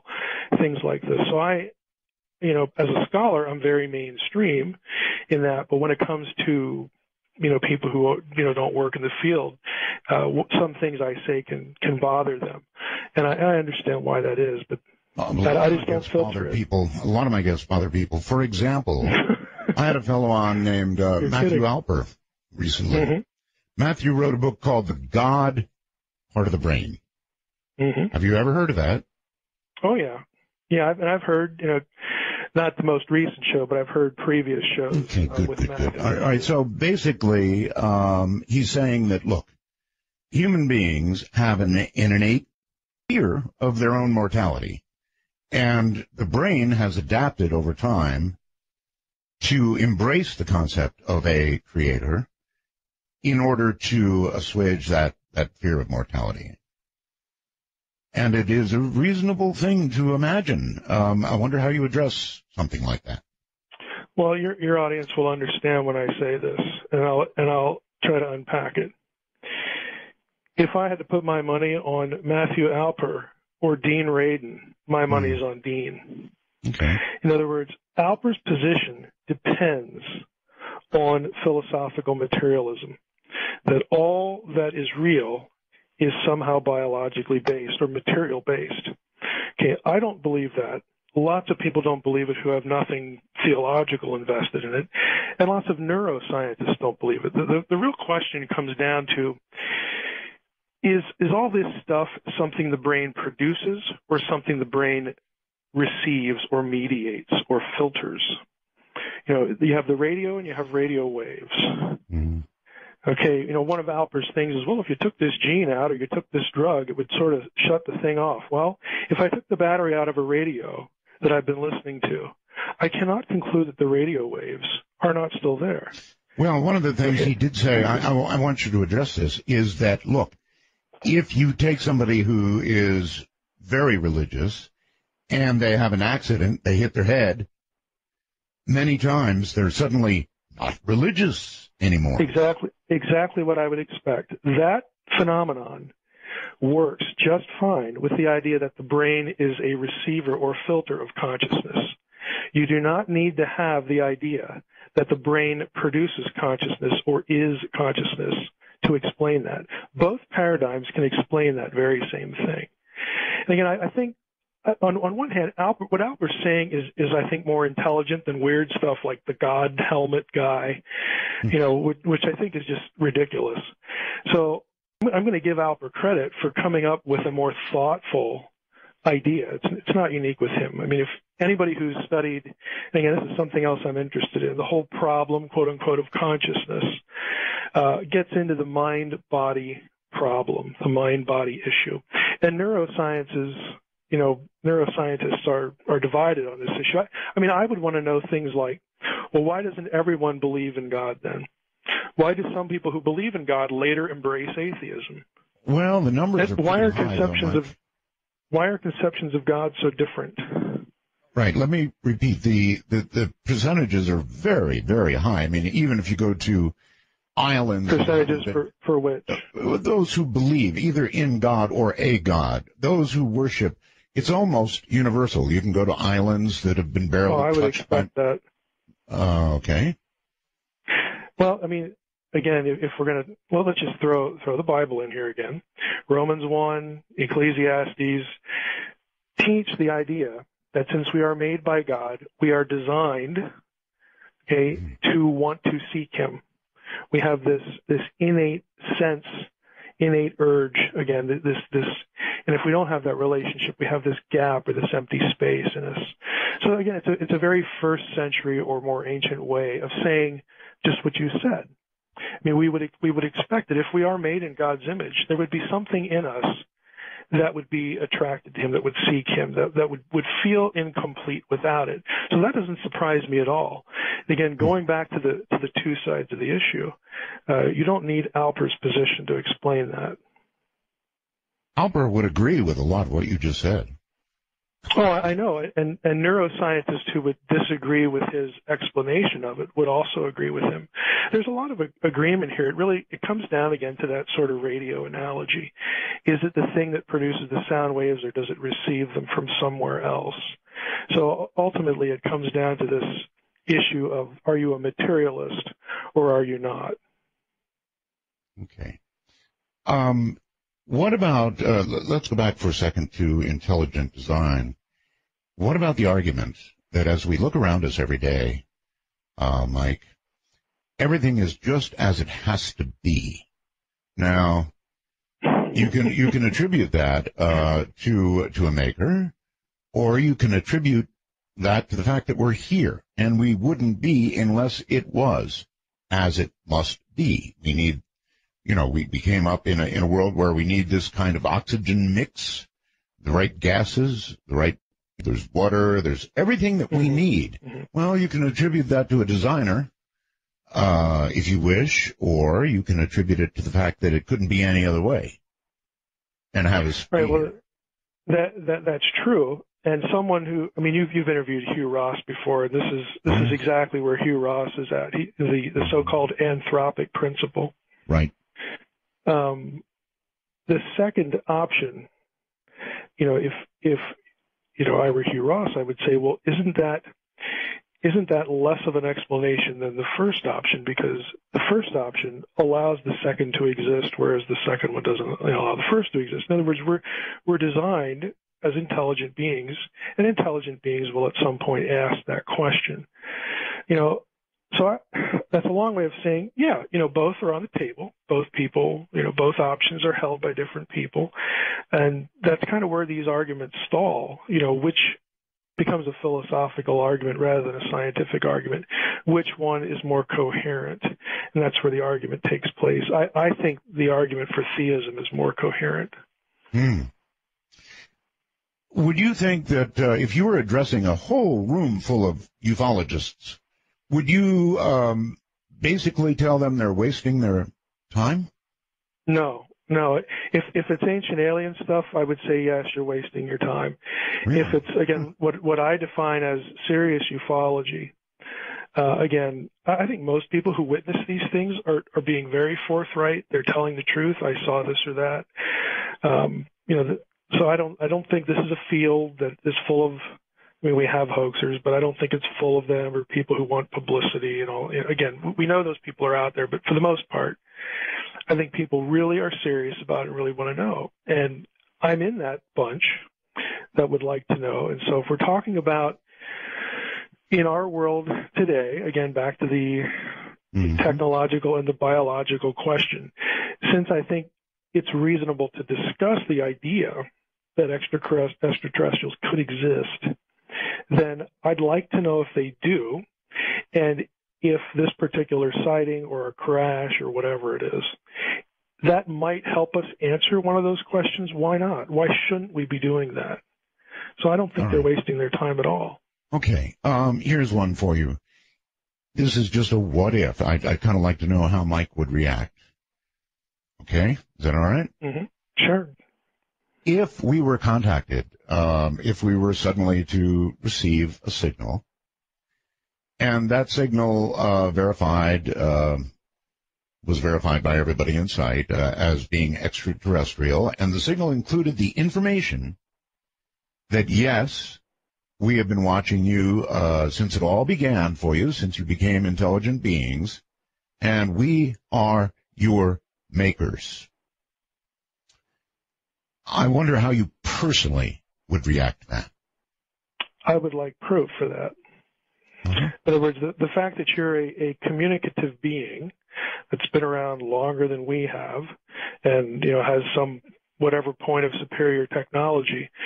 I've learned from my human experience that advanced technology does not translate necessarily to truth-telling and good motives or ethics. And so I'm going to assume that you perhaps evolved along the same trajectories, and so I need you to prove that case. And then I'd also like to know, why are you telling me that? Are you trying to make me fear you? Are you just preparing me for your overlordship? Or what is it? I mean, I would want it to be a conversation rather than a statement. And I think a lot of what I would think past that would have a lot to do with the reaction. I don't know, perhaps as a father would sit down with a matured son and explain to him that, I don't know, son, you're 21 now, and I've got to tell you that we adopted you when you were very young, or something like that. In other words, we had matured to the point that we were prepared, or we were ready to hear something like that. Right. Well, I would want to know. I mean, I'd have questions. Proof. You'd want proof. Well, I would want proof, but in that scenario, I'd also want to know why. I mean, why? I know you're telling me that I had to be at a certain maturity level. I get that part. But I'd want to know things about, well, why was I up for adoption? What about my biological parent? I would want to know what the history is behind that a little bit. So I think my own reflex, given the first scenario with the extraterrestrial question, is I think it'd be very natural to have, questions that relate to validation. I think as human beings, that's a normal reflex with us. Mm-hmm. I don't see any reason to suppress it or to hide it at that point. All right. Hold it right there. We've got a break. What I want to do is open the phone lines, okay? 1-855-REAL-UFO. That's 855-REAL-UFO from Mike Heiser. Should be a very, very interesting discussion.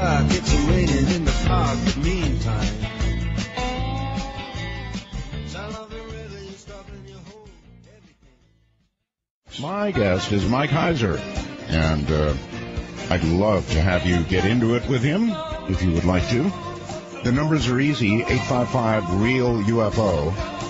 That translates to 855-732-5836. And I think the field is wide open. In other words, any kind of question you have, I think, is certainly fair game. And I'd invite you to pick up the phone and join in. Mike, you think you're ready for some questions? Absolutely. That's what the show's about. That's what it's about, is right. Dark Matter, you are on the air with Mike Heiser. Hello. Hello. Hello. Yes. Hi. Yes. Hi. Mike, I have a question for you. Right at the beginning of the show, you mentioned that you needed proof for UFOs or ancient aliens and so forth and so on. But you set the Bible as set in stone, like it's the law. It's actually literal. But there's no proof of the Bible or God. Can you provide the proof that there is a God or a creator? Well, I didn't say that the Bible is literal. A couple times during the conversation, I've pretty much said the exact opposite. But your fundamental question is, can I prove that there's a God? If you're asking for scientific proof, the answer is no, because, again, the theological idea, the philosophical idea, is that God is distinct from creation, so you can't put him under a microscope and prove him.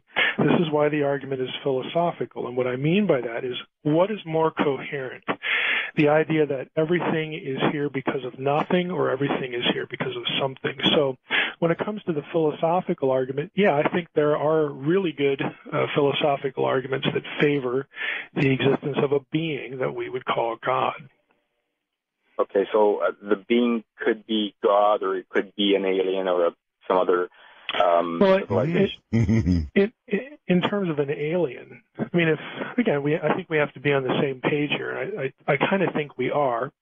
I define the alien as an extraterrestrial life form that is the product of evolution, and so that's quite different than God. So there's a disconnect there. I'd have to hear what you thought about that. Okay, because in terms of other civilizations or God or Adam and Eve, I mean, I look at the Bible, and it depends. You take some passages as literal, some as metaphoric, and again, you went back to the author, the writers of the Bible. How can you prove that what they've written in the Bible itself is literal or metaphoric? Or, what do you think about that?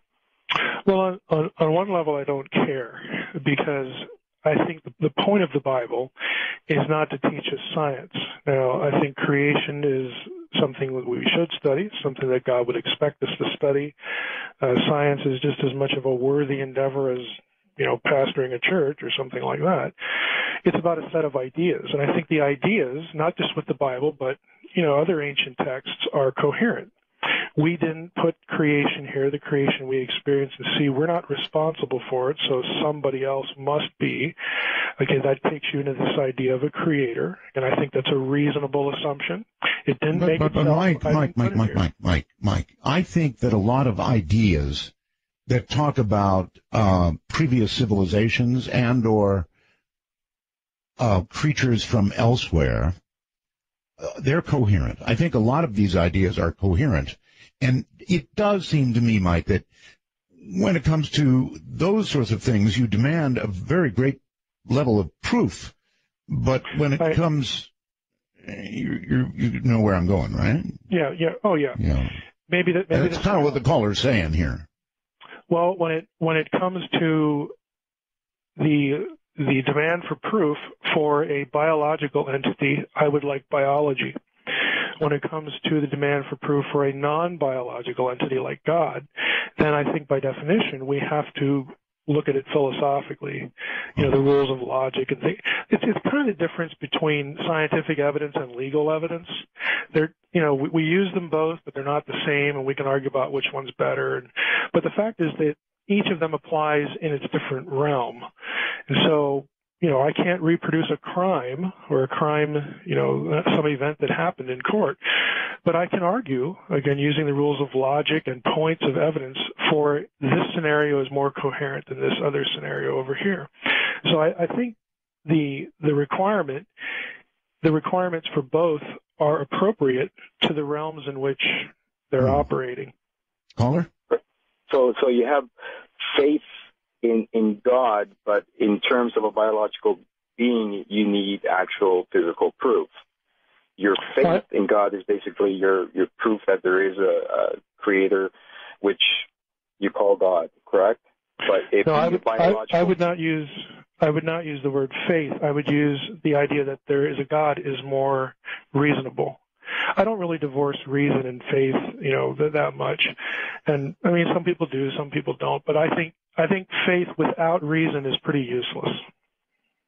Right. I mean, I look at faith as just something in your head, just something that you believe in, but there is no actual proof. But faith. But you do have reasons that you believe in whatever it is you believe, and I think that's perfectly appropriate. So what I'm saying is, I believe that it's more coherent to believe in a creator than not. to me, that's more reasonable. And, this isn't a logic class, so we don't need to, go down a really boring road for radio. But I'm hoping you get the idea. Yeah, I do. I'm just trying to understand, like, faith and actual proof of biological being the creator. Because when it comes to God, we all believe that God, with our faith, not actual proof of any physical proof of an actual God or biological being. Correct? It's actually a little hard. It's actually a little hard to make a really clean-cut distinction in some regards, because even in the realm of science, there's an interpretive aspect to certain things where we have data. Data is produced by scientific observation and inquiry and experimentation and all that. But when we think about the data, then we're actually in the other realm. Again, we have to form arguments and see if one is more coherent than another, how to parse whatever the data is in front of you. We have hypotheses, right? And then we build experiments or studies or research to prove the hypothesis is correct or not, right? Right. So with science, it's really nice, that part of that process is repeatability. Right. Like in the courtroom, using that as an analogy, you can't depend on that, unfortunately. It's just a different realm, but the goals are the same at any rate. Okay. Well, great. Thank you very much. Thank you very much for the call, and take care. And let's do this and say hello there. You're on the air. Hello, line 1. You're on the air. Hello. Hi. My question is, he says he doesn't believe in ancient aliens, but what about the drawings on the Mayan pyramids where they got, a spaceman and a spacesuit and a spaceship? Ancient aliens. I would suggest that you go to either YouTube or directly the URL, Ancient Aliens Debunked. It's a 3-hour video. It's free. It's got almost 2.5 million views, and one of the segments is about just that, the so-called Palenque astronaut. And I'd invite you to watch it. You can also go to the website and get a transcript of the actual video with, resources, with sources where the material was sourced. Basically, what's been interpreted as, hardware, rocketry, that sort of thing, really are known motifs from other pieces of Mayan art that are about the underworld. So it's not about ancient astronauts at all. Now, I know for someone who's committed to the ancient astronaut view, they're not really going to swallow that. Okay, but what I would say is, look, go back. This is a teaching moment here. We want to understand the culture on their terms. They didn't make just this one object. They made lots of objects. Okay, and some of those objects have text with them where you get the objects explained.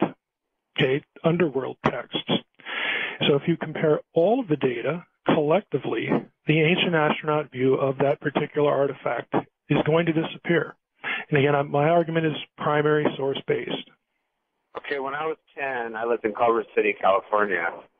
And there was a giant cigar-shaped, craft that flew between my yard and the neighbor's yard. And so many people saw it because it was on a weekend that it was on the news, and they called it a runaway missile. And it was probably back in 1968. But missiles don't have windows. Yeah. It's ridiculous. Yeah. So it was only 2 miles an hour. Yeah, I believe you entirely. I mean, I believe you saw what you saw, and you're not making it up. My only question is, why would you conclude it's extraterrestrial? And again, because it's different. It's not what you'd normally see. But again, lots of people who know more about ufology than I do, have gone through and cataloged all these sorts of objects and technology. I really recommend for this one, triangle or otherwise, again, to go to my website, drmsh.com, click on the quick links, and then look for my review of Marler's book on triangular UFOs. I pull out a lot of images, again, from patents and other technologies back into the turn of the century, the late 1890s, all the way up to today, for all the different shapes.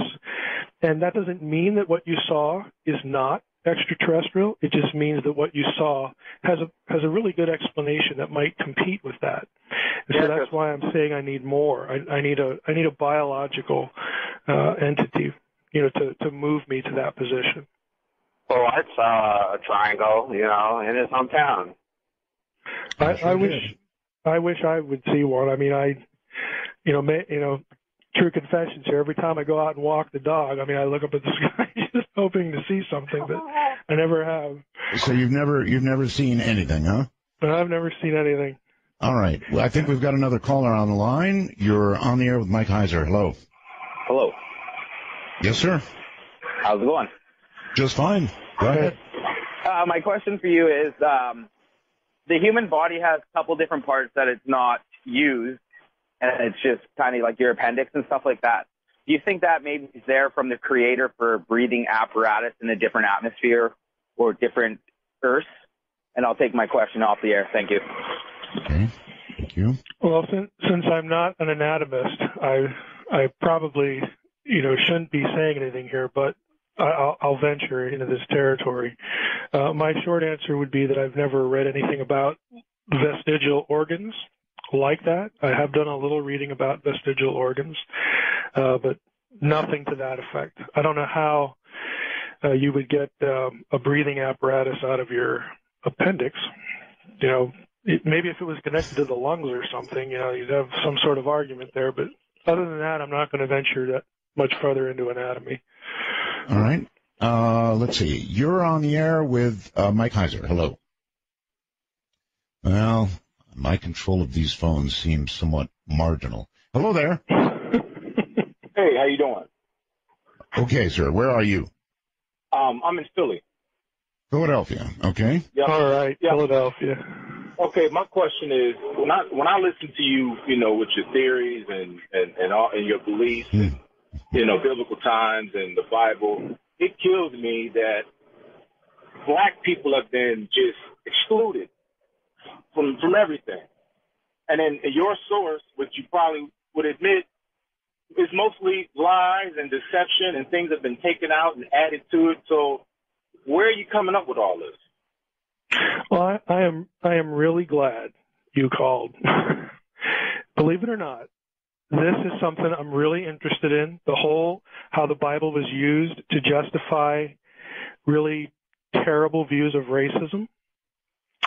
And again, for your listeners who are interested in this, and for the caller, I would recommend getting a book called Adam's Ancestors.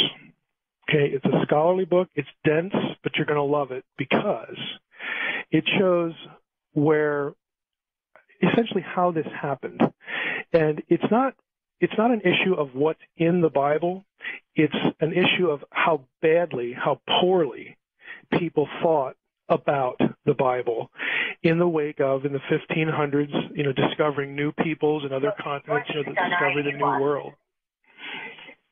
I mean, I agree with you. I think there's been horrific Bible interpretation that has been foisted on not just the Christian community, but on the African American community. That's just ridiculous and shameful, and it's abominable.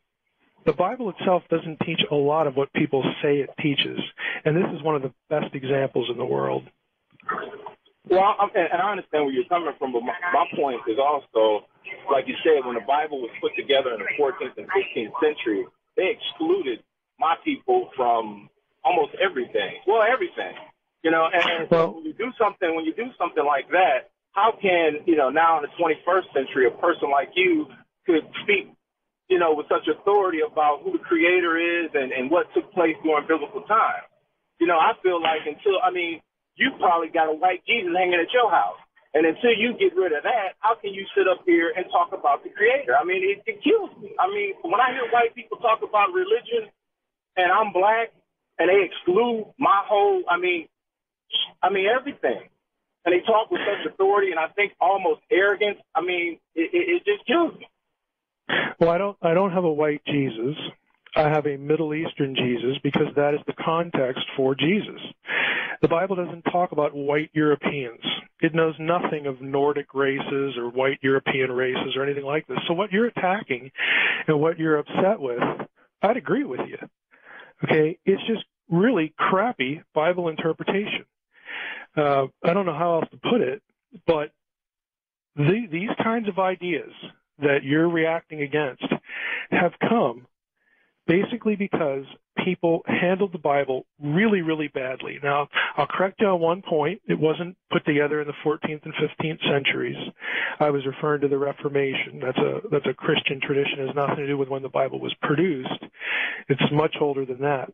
But it's a Mediterranean-centered document. It's an ancient Near Eastern-centered document. You can say blacks are excluded. There's actually more African American material in the Bible than there is white European material. There's no white European material. It's a totally foreign world. Mike, hold it right there. You bet. You've got control of them now, I hope. You're on the air with Mike Heiser. Hello. Hello. Hello. Yes, hi. Hi, Roswell Art. This is a very interesting subject that I think that everybody contemplates at some point. My question is, and it pertains to something that I've seen when I was younger. I've seen a creature that was obviously not human, but did possess obvious technology that was not introduced to us until much later years. But what I want to know exactly. I want to know exactly what you saw. Was this a humanoid type creature or what? This was a humanoid lizard type person. I was within 4 feet of it. I lived in the Midwest. In the 1970s, we had no air conditioning units. You left your windows open in the summer times. Being a kid, the storm windows that you have, to keep the bugs out, mine was busted out from basketball, so it was just basically an open window. I was sitting in bed. I've always been a very light sleeper, and I found myself sitting up, and I was watching the back of a creature that was obviously lizard-type creature. This creature, I was fascinated, but as a kid, I don't think being a kid, you get scared at just observing things. I observed this thing in fascination. This thing turned around and looked at me. I looked right at its eyes, and I didn't see eyes. What I seen were what looked like glass bulbs that had a red tinge around the very edge of it, such as what you would see maybe as nighttime vision. That's hypothetical to me because I don't have that in my possession. Never had that in my possession. It's not evidence other than what I look back on and review it. All right. You said you were a kid. How old were you? I was 11 years old. 11 years old, and you were not asleep.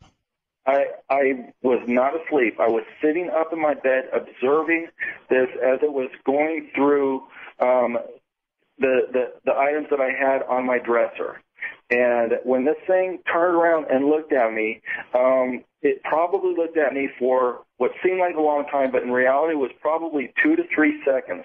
Now, this is where people think that, and they laugh at me, that it's hokey pokey. This thing took its hand, which did have fingers. I don't recall how many fingers it had, and they weren't like dexterous fingers like human fingers. It was actually like animal-type fingers, and it touched a yellow belt that it was wearing, and I watched this thing disappear. Okay? Now, I don't know how much time had passed, but I then, regained a consciousness. My closet door was open, and this same creature was rummaging around in my closet. I was still not panicked because it was moving slow. This thing did turn, and observe me. It was observing my condition of me observing it. Once it observed that I had seen it again, this thing moved so fast that it was like a strobe light, and it leaped right out that open window. And that's when I panicked. As a kid, I panicked when it moved fast. When it didn't move fast, I was able to observe it with fascination. I then screamed, ran to my parents' room. My parents came, opened, turned on the light, looked around. My closet door was obviously open. Things had been strewn out of it and whatever. I slept in my parents' room. They didn't believe me. The next morning, I checked on everything that I could find, that might be disturbed in my room. Earlier that day, in the 1970s, the elderly people that lived next door to me, they had a yard sale, and I bought a huge Rand McNally dictionary for $1. That's the only thing I could find that was missing from my room. Besides, there was a mess that I hadn't made. All right. Well, what do you think you encountered? Do you think you encountered something demonic or something alien? No. I don't think I encountered something demonic, and I don't necessarily think I experienced anything that was extraterrestrial, because I didn't see any kind of a flying object or anything, but I did see. Okay, well, let me rephrase it. What do you think what do you think you did encounter? I think I encountered that some sort of secretive subculture that has technology that observes or was trying to learn more about us and gathering information. And here's what happened. The very next night, I waited for this thing. I sat up all night waiting for this thing to come through my window with a baseball bat. I know it sounds crazy. We're short on time here, so did it come in or not?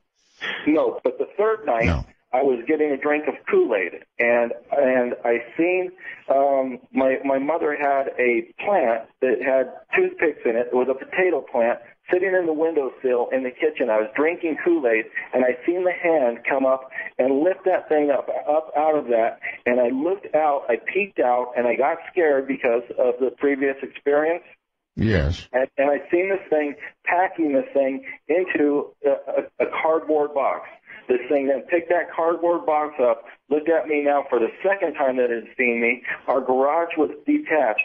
This thing took about 4 steps and leaped up on the top of our garage and walked off towards the back where I couldn't see it. I couldn't wait until the next morning to get out there and climb up on top of the garage to see if there was some sort of fort, a nest, or anything. There was no evidence. There was nothing. Okay, well, it sounds to me like you drank the Kool-Aid, all right. Mike, yeah, laugh, I know, but people have these encounters. Sure. Absolutely. He described a creature that was lizard-like. Mm-hmm. Into what category, pray tell, would you put that? Well, the not shocking answer is I don't know what the guy saw. I mean, I could take up the time and go through the 4 or 5 different categories of, people who've, studied abduction research and the so-called, old hag and, the night terrors and all this stuff and come up with categories that this could go into. But ultimately, I don't know what the guy saw. Mike, does your philosophy allow for demons? Demonic entities? Yeah, I believe in a non-material. Since I'm a theist, I'm not a materialist. I believe in the so-called, for lack of a better term, spiritual world. Non-human intelligences that are disembodied and all that kind of stuff. I'm going to say something. This might be a little controversial here. Well, you're a little controversial. I mean, in what you believe and demand evidence for versus what you have faith in and don't.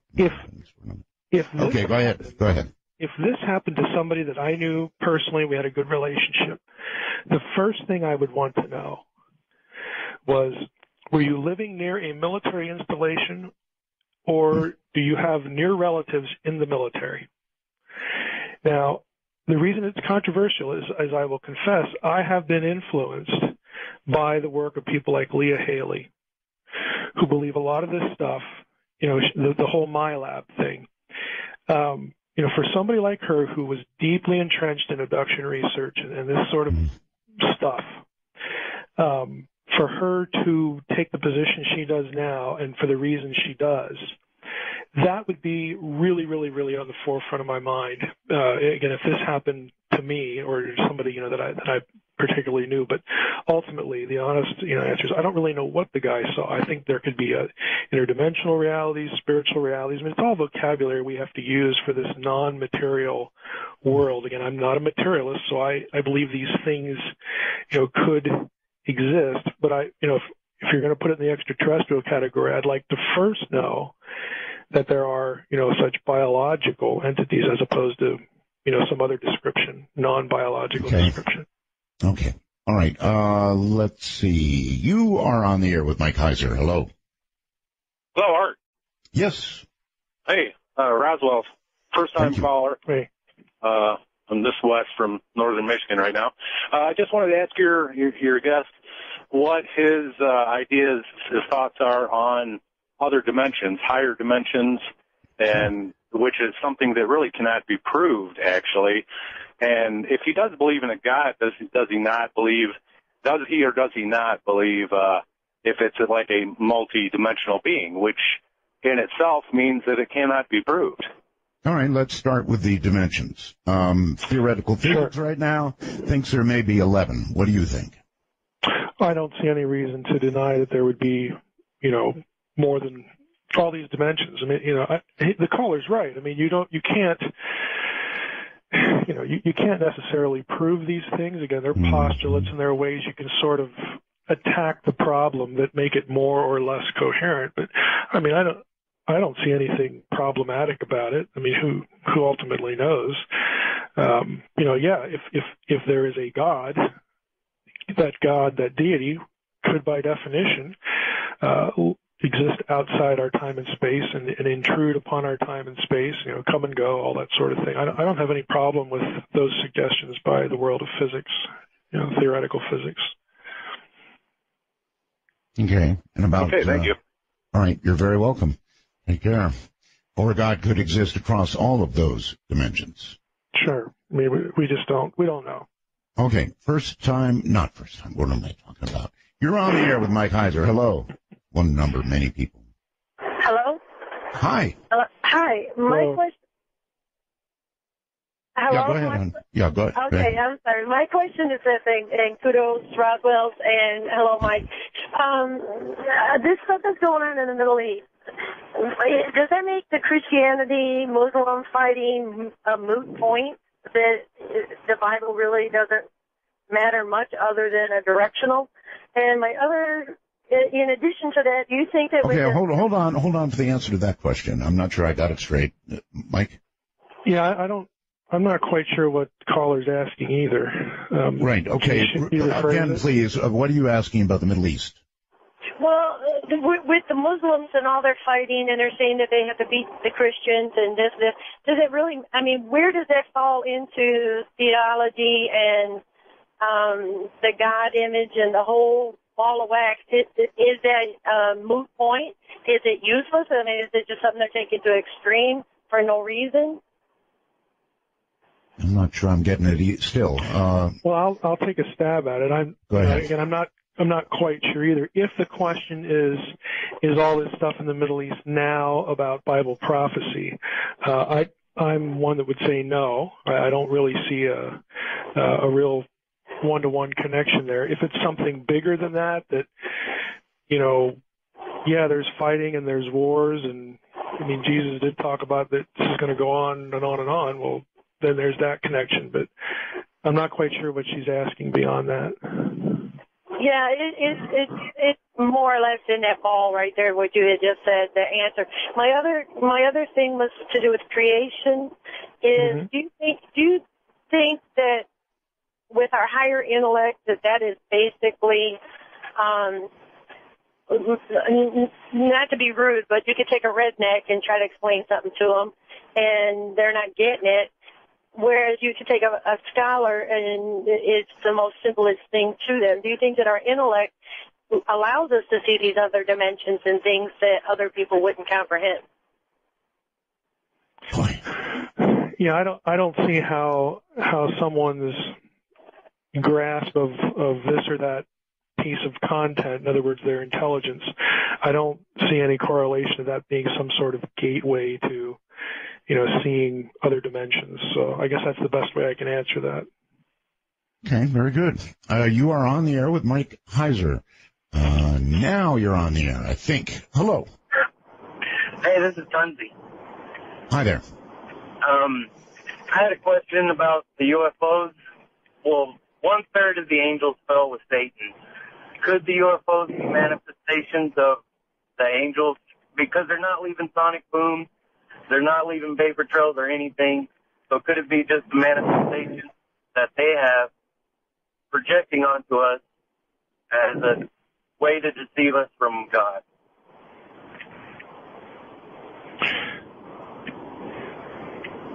You know what I mean? Yeah. I was just waiting to see if you were done. Oh yeah. Oh well, this will open up a can of worms here. First, I don't actually believe that there's any passage in the Bible that says 1/3 of the angels fell with Satan. That comes from Revelation 12, but the comment about the third of the stars is actually in connection with the first coming of Jesus. So it's not the whole idea of an angelic rebellion, as far as the Bible goes, I think is something of a myth. So you can tell I'll get some good email out of that one. Oh, I'm sure you will. I mean, I do believe that there are angels and demons and all this kind of stuff. I just don't believe that particular thing. But let's just set that to the side. The whole thing about UFOs and angels, to me, when we talk about UFOs, we're talking about craft. Talking about entities that are humanoid. Angels in the Bible are always, depicted in human appearance, which is quite different than these craft. They don't need craft.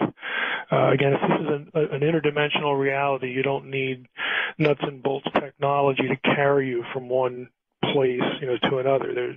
If you have command over dimensional passage, you don't need to get into anything that's going to burn fuel to get you there. All right. Let's see. You're on the air with Mike Heiser. Hello. Hello. Hi. You got me? I got you. Hey, this is Billy. How y'all doing today? Fine, Good. Billy. Good. I got a couple questions. I got a point to make. And first of all, you've read that we're all over the page here. First we got a creator, which is the Lord, right? Okay. So you need a biological point. Oh, let's just say here, if a alien kidnapped us and was dissecting us, would you think that he would need a biological point too? Everything is molecular and made up by molecular. And if you have a creator, the creator made the molecular scheme for it. You know what I'm saying? Okay, Mike. Mike. If you're breathing into the phone. Okay. Okay, there you go. Go ahead, Mike. This is why I'm a dualist. Can I raise my two other points? Go ahead. Then I'll leave you alone here. Okay. With the African American that was talking earlier. Now, if you read in the Bible, then when it had Cain and Abel, and Cain killed Abel, right? Mm-hmm. The Lord came to Cain and he put a mark on his body, and he said that he will be recognized from now on with this mark. Now, did you believe that's where black people came from? But also, no. When he sent them out in different tribes, remember when he had the land of Babel? Okay, he sent them all out in different tribes. Now that's how we get the separation of races, not racist, racist. All right, can I interject there? Sure. Okay. No, I don't believe that the Cain and Abel story has anything to do with black people, okay, with the African American race or the Negro race. There are no physical characteristics attached to any of the tribes or nations in the Table of Nations in Genesis 10. Up until the 20th century, okay, well, late 19th century, let's be generous here, race was defined in terms of language and religion. And that's the way it always was in the Bible. You defined a person's race by what language they spoke and what God they worshipped. That was separated. Okay, those things were separated, severed, to make a biological argument by, believe it or not, the Nazis. Okay, early Nazi thinking, because of their wish to identify a particular biological set of characteristics with what they perceived to be an original race. So again, the Bible doesn't reason that way because they didn't know anything about science. They're not doing biology. Nowadays we go by genetic lineage and differentiation. We're more sophisticated than they were in the 19th century, and certainly in real primitive times, the second millennium BC or something like that. So I think a lot of this racial theory, this racial talk that people try to attach to the Bible, like I told the African American caller, is really misguided, and it's really contrary to the biblical world. Go ahead, yes. Well, but when they split them up into the different tribes, when the Moses walking around, they split them all up, different tribes. Then they brought, then they had the land of Babel, which was, I hope I can get pulled over. Well, if you go back and look at the table of nations, they're not all those names are not actually people.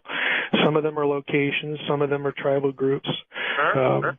Some of them are geographical regions and things like that. So, again, I would suggest that it's because of a very careless reading. Again, this goes back to the late 19th century of passages like Babel that we get a lot of the racism that we've been living through in the 20th century and still in the 21st century. And the Bible just doesn't think on those terms because it wasn't about physical characteristic. It was about language and about, again, which part of divine turf are you on and what God do you worship and that sort of thing. So my view of these passages is really linked to the biblical world itself and not, what Christians or Jews or Aryans or whoever, Europeans, did with the Bible in later times. All right, okay. What do you think about you were saying you were needing a biological proof. What biological proof would it take for you to gain your faith and to believe? Well, this is an excellent question. Yes. And I'm going to have to be a little careful here because it actually takes me into sequel territory. I'm almost done with the sequel to The Facade, which is called The Portent. Yes. So I'll try not to dance too badly here. But let me say it this way. It would be sufficient to me to either have something microbial, the elements of which could not come from Earth. In other words, non-terrestrial, clearly non-terrestrial elements, something that's microbial or bigger that had to go by the same set of criteria, again, non-terrestrial stuff. Now, the problem is, if you know what synthetic biology is, and if your listeners are interested in this or want to find out about it, look at the book called Regenesis. It's by the guy who teaches genetics at Harvard. Synthetic biology means not only can we read DNA, but we can write it from the atomic level on up. And what that means is that in our near future, 10, 20, 30 years out, we will be actually able to create DNA that has never existed before and cannot exist on Earth. Now, if you have someone that can do that, they can actually fake best evidence. And that's the problem. Again, since I read a lot of this weird stuff, this weird technology stuff, it's a little scary because since I'm into ufology, I take the whole paranoia of the military-industrial complex pretty seriously. I'm suspicious of it. I'm suspicious of the black world. And if they're talking about this at Harvard, I know they're talking about it at other places. And so it's a little frightening for me. So I'm being honest with you. That would do it for me. But in the back of my mind, I'd still be wondering, okay, is this real or did somebody make it to create a narrative? Almost like a genetic Photoshop. It's even worse. Look, nowadays we think of what you could do, Art. If you have the ability to write your own DNA, you just make it up. Mm-hmm. And now marry that to 3D printers, that idea, and again, that piece of technology. I mean, it's really frightening. It is just honest to goodness frightening that if someone wanted to, they could do that kind of thing to move people towards certain sets of beliefs that would put them in situations where their behavior was predictable to steer them in certain directions. Yeah, I wonder what you're going to do then, Mike. I'm serious. What are you going to do then? When somebody can come forth with a creature that they have, in essence, created, mm-hmm. and they're going to present it to you, and you're going to have biological evidence in front of your eye. Then what? This is why I write fiction. Because I want to confront myself with that problem. The honest answer is I don't know. I would sort of be predisposed to thinking, okay, this is probably real. I'm probably being too paranoid, again, to think that someone would have this kind of power and would want to wield it for, God only knows what purpose, again. But I'm just telling you, maybe I've been in ufology too long, but I just have this strong, suspicion that, if I can think these thoughts, people who are a lot smarter than me can think these thoughts too. Okay. And it's kind of a dilemma. All right. Hello there. You're on the air with Mike Heiser. Hello. Hi. Hello. How you doing, Art? Fine.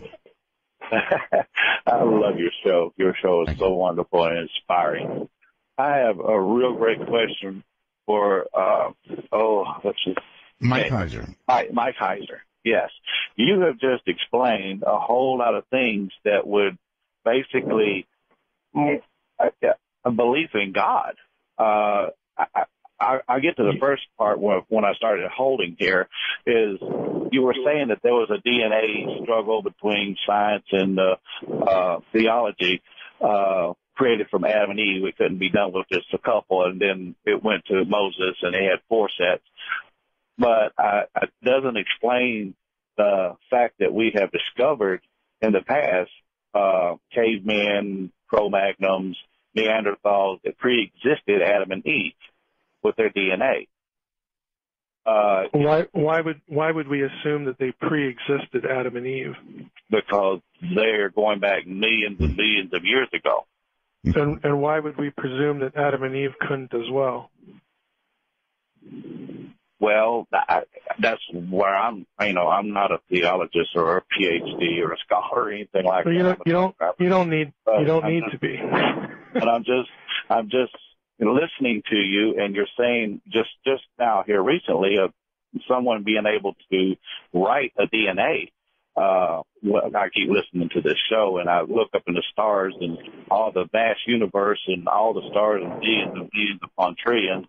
And it's like infinity up there, and I'd have to be pretty naive to think that we were the only little speck in the infinite world that their life exists as we know it. I would assume that there was something somewhere in some faraway galaxy or whatever. How come they haven't reached that technology that they can write DNA and say, oops, made a mistake, I'm going to throw it over here on this rock, let it grow, and see what happens. So in the way you're describing it to me is, there's not God. He just created us. So who is he? Who created him? Someone did the same thing to them and threw them on a rock and let them grow? I don't understand. That could go on. What you're doing is you're taking points of data, you're taking specific ideas, and you are connecting them again, which is a normal impulse. But the question is that connection coherent? Is it compelling? Is it the only connection that can be made? The answer to all 3 of those is no, no, and no. So I wouldn't be too disturbed over the fact that you can think those connections. That doesn't make them real. I certainly would not say that because we can do something now that somebody did before back in Adam and Eve. I have no basis to make that sort of statement, and nobody else does either. All we're describing is, to be really, really blunt about it, and I think, based on other guests that Art has had now and in the past, we're going to get ourselves in a whole lot of trouble because we seem to be hurtling toward this, fulfilling this impulse, which isn't a good one. That is to be as gods. And, that's what frightens me. It's not the idea that that we can do this, and now I'm going to project that back into the remote past, and that must be why we're here. And my concern is really the here and now, that we are at this point where we're entertaining some of these thoughts. And again, I am not predisposed to thinking that people in power who have these technologies are only thinking about wonderful ways to use them. Mike, does it scare you to hear what people embrace and believe these days? Boy, that's probably your most loaded question of the night. Yeah. I mean, it does. And part of the reason it does is not necessarily the conclusion. I mean, that, this person's a theist, this person's not, this person's a Christian, this person's not. What really frightens me, and the way you ask that question, is that people often believe things, and the path that they take to get there makes absolutely no sense at all. In other words, they don't check for evidence. They don't test, they don't probe this connection to that connection. They just move to the next connection.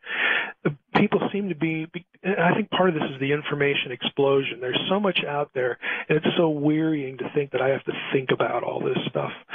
So there's this propensity to sort of just take a narrative and I like it and I'm going to go with it, and that's where I'm at.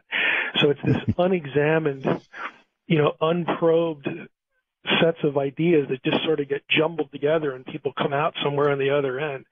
Because if that's the way you're thinking, you can be led to believe almost anything. All right. Stay right where you are, and we'll be right back. This is Dark Matter. Mike Heiser is my guest. I'm Mark Bell. Great to be with you this evening. What do you believe?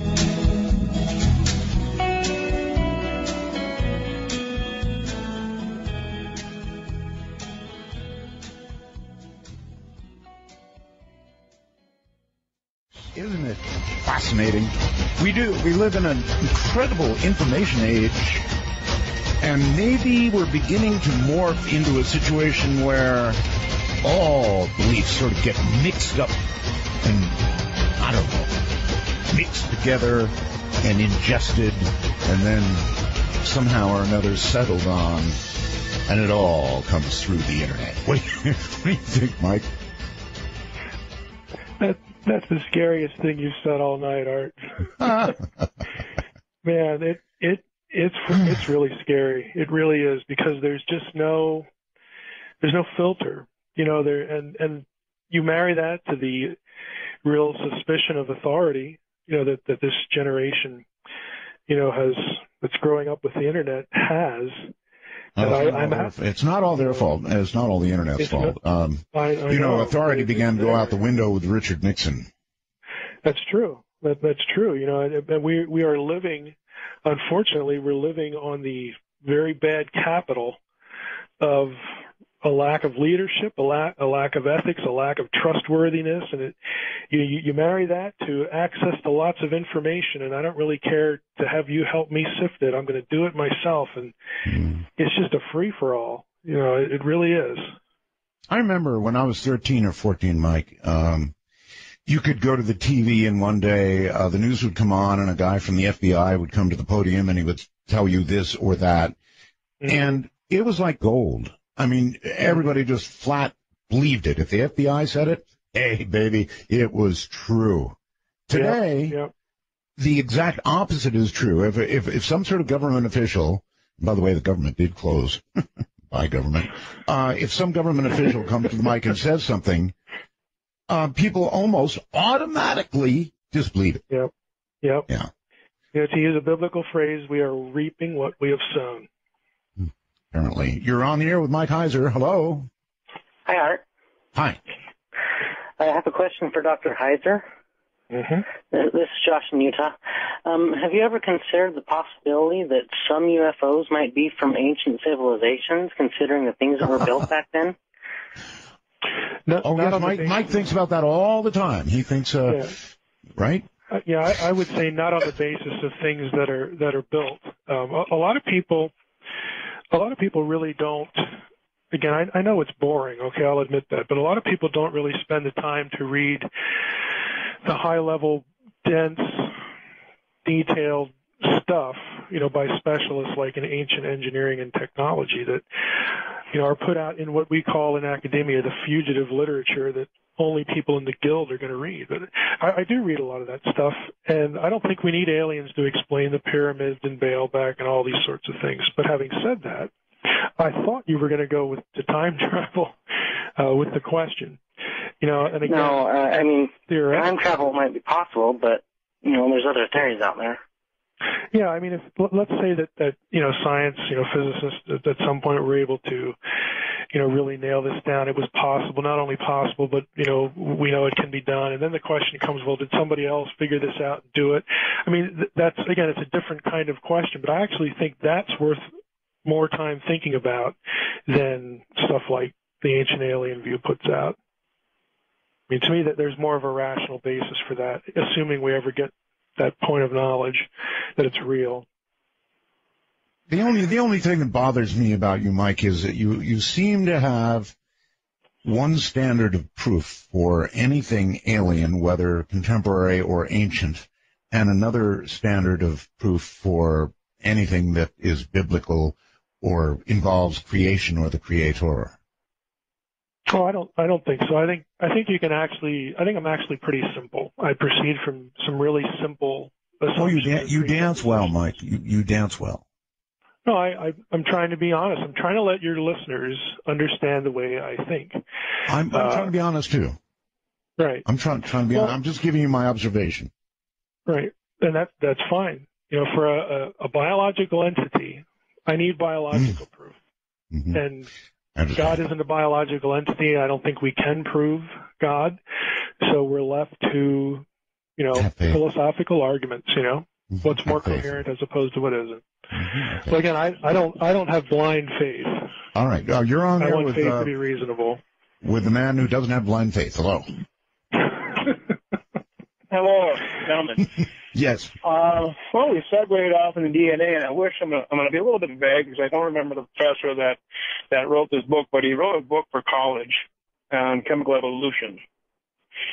And as I understood him, he said for a while that was like the given textbook used to explain chemical evolution across the country. And then one of his students challenged him about the question as to where does information come from? Where does the information that's in the DNA actually evolve from? Mm-hmm. And I guess I'd be interested just in your thoughts on that, Art, your thoughts on that. And that I think he was saying, for life to exist, it takes DNA. For initial life to exist, it takes DNA to as a blueprint to build life. And so prior to life, what would be the precursor to DNA that would even, I guess, where would the DNA come from? And again, as complex and as sophisticated as it appears to be, I mean, this is a blueprint tied up in, a microscopic piece of biology. And this challenged this professor's belief that evolution, life could exist without a creator.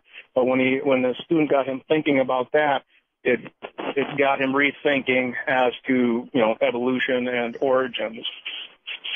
And I do apologize, I don't recall this professor's name. It's been about a year since I looked at his material. Mm-hmm. Well, that's a design argument, and in fairness to the people who don't accept intelligent design, they would more or less say, well, we know all about that particular argument, and that before you have DNA, you have to have elements, and they have to come together to form DNA as we know it. But they will attribute that to, again, even though it looks designed, they'll attribute it to a process that does not have a creator behind it. And that's sort of illustrative of where the argument's at. It is, first of all, do we have design? We're looking at this and we think it's design because, holy cow, it's incredibly complex. Is this design or is it random? And at that point, it becomes a philosophical argument. Which one makes more sense? That's what I mean by these philosophical arguments. Which one just makes more sense? Which one's more coherent? And you'll find people on both sides of that, which is why we have a debate over intelligent design. That's right. Okay, you're on the air with Mike Heiser. Hello. Hi, Mike. Hi. Really enjoyed the conversation. I guess I come from a very different kind of thinking. I'm from continental philosophy schools, like Jacques Derrida and some of the deconstructionist thinkers. So I guess I'm approaching all of your notions a little differently. But I guess I have a little problem with the point you made where you said you're disturbed by the fact that people's path to belief makes no sense at all. It seems to me that by its very definition is that. So, you know, if you have faith in something, that's a path to belief that makes no sense. You are taking a leap.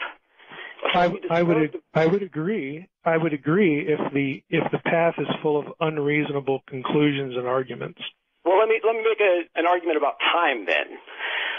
From some of the thinkers that I read, the notion of time itself requires a kind of relational thinking, where the present moment is a relation of past to future. So the now is never available to us immediately, which means that presence itself is a problem. The sovereign subject, the person that's in control of, you know, thinking itself. If you're a dualist thinker, you're holding on to the idea that there is a sovereign subject that is present in the now, and I would argue that that's a kind of irrational thinking.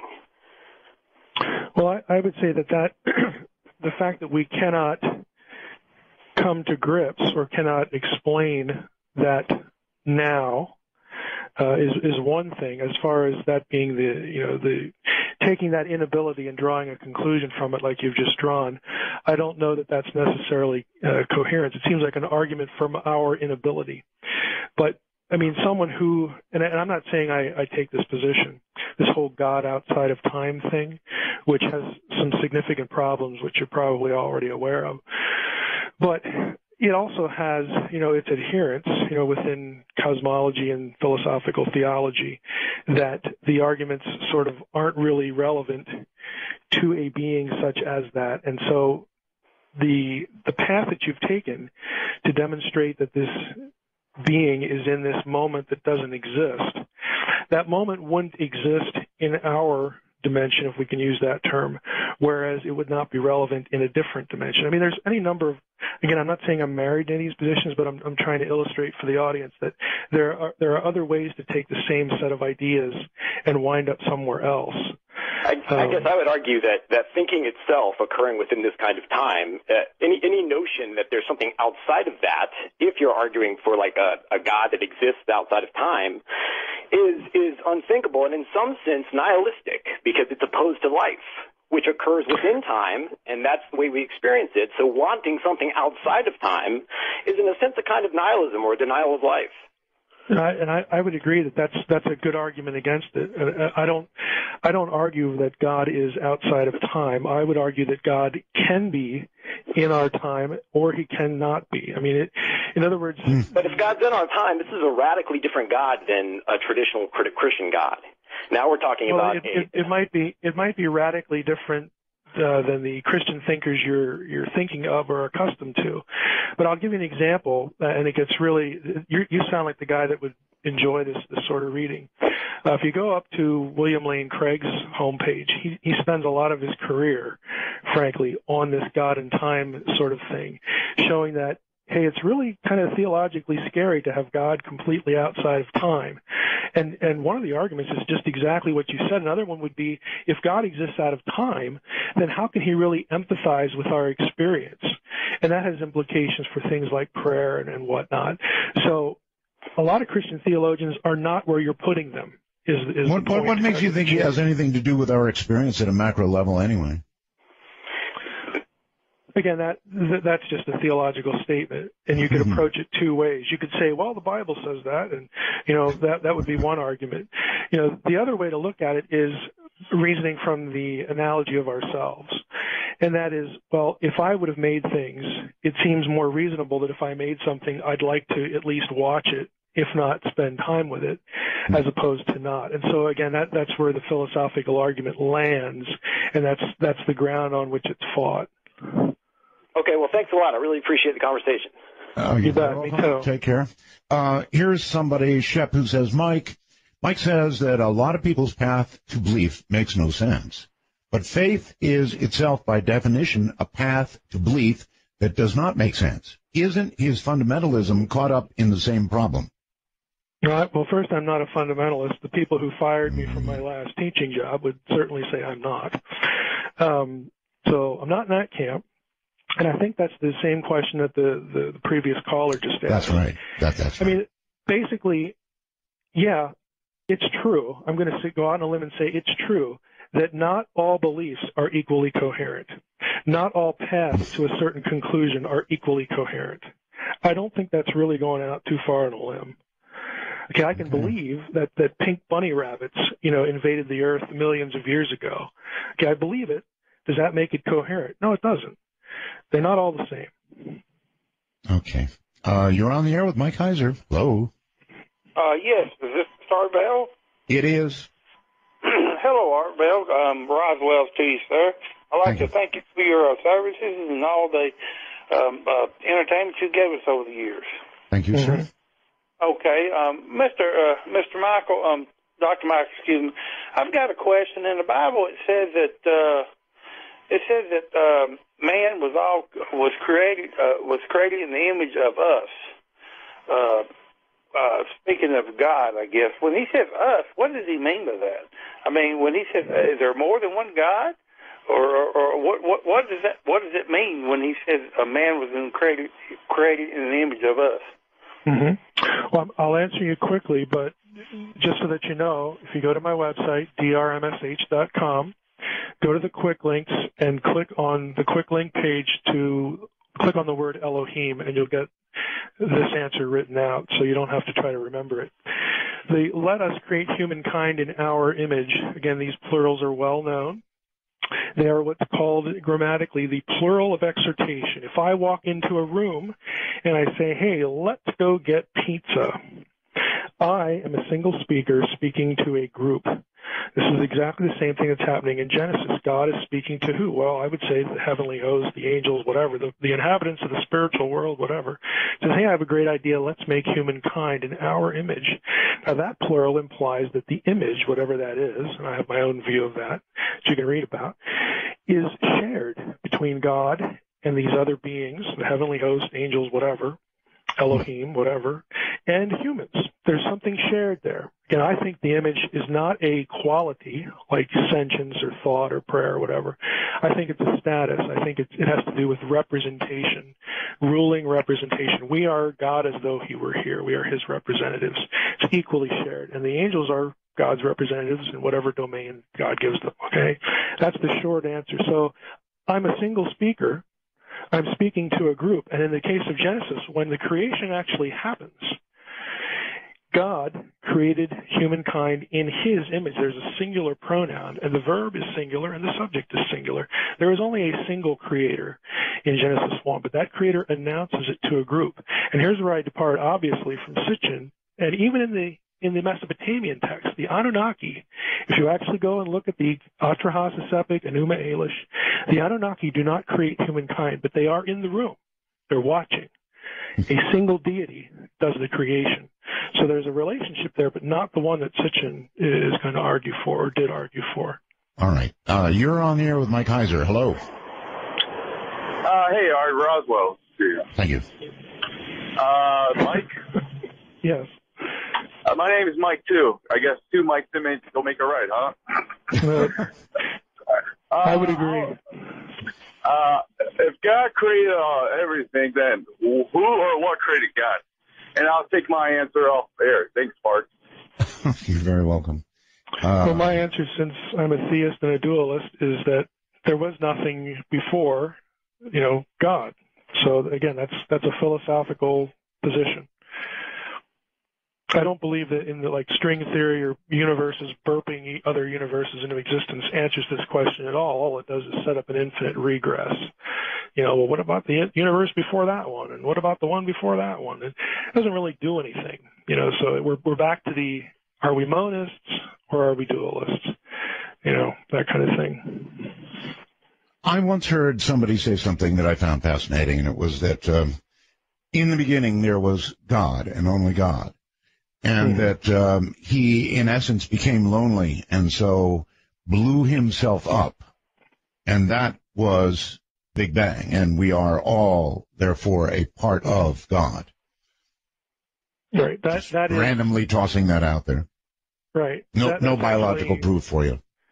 No, I know. That's actually Gnosticism, which doesn't mean it's a bad word. And if you hold that position, Art, here's something for you to wrestle with, because I remember you talking about that and you finding some real, there's an emotional impact, that had with you, that you really like that argument. But if you hold that, you have to be a materialist.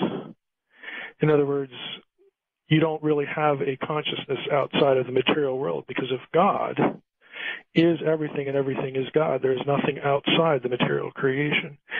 And I don't know if you want to go there intellectually. I mean, obviously you can, but I've heard a lot of content on your show that would suggest to me that you do think consciousness is different than the material world. Now, maybe it may be. I'm open to proof, Mike.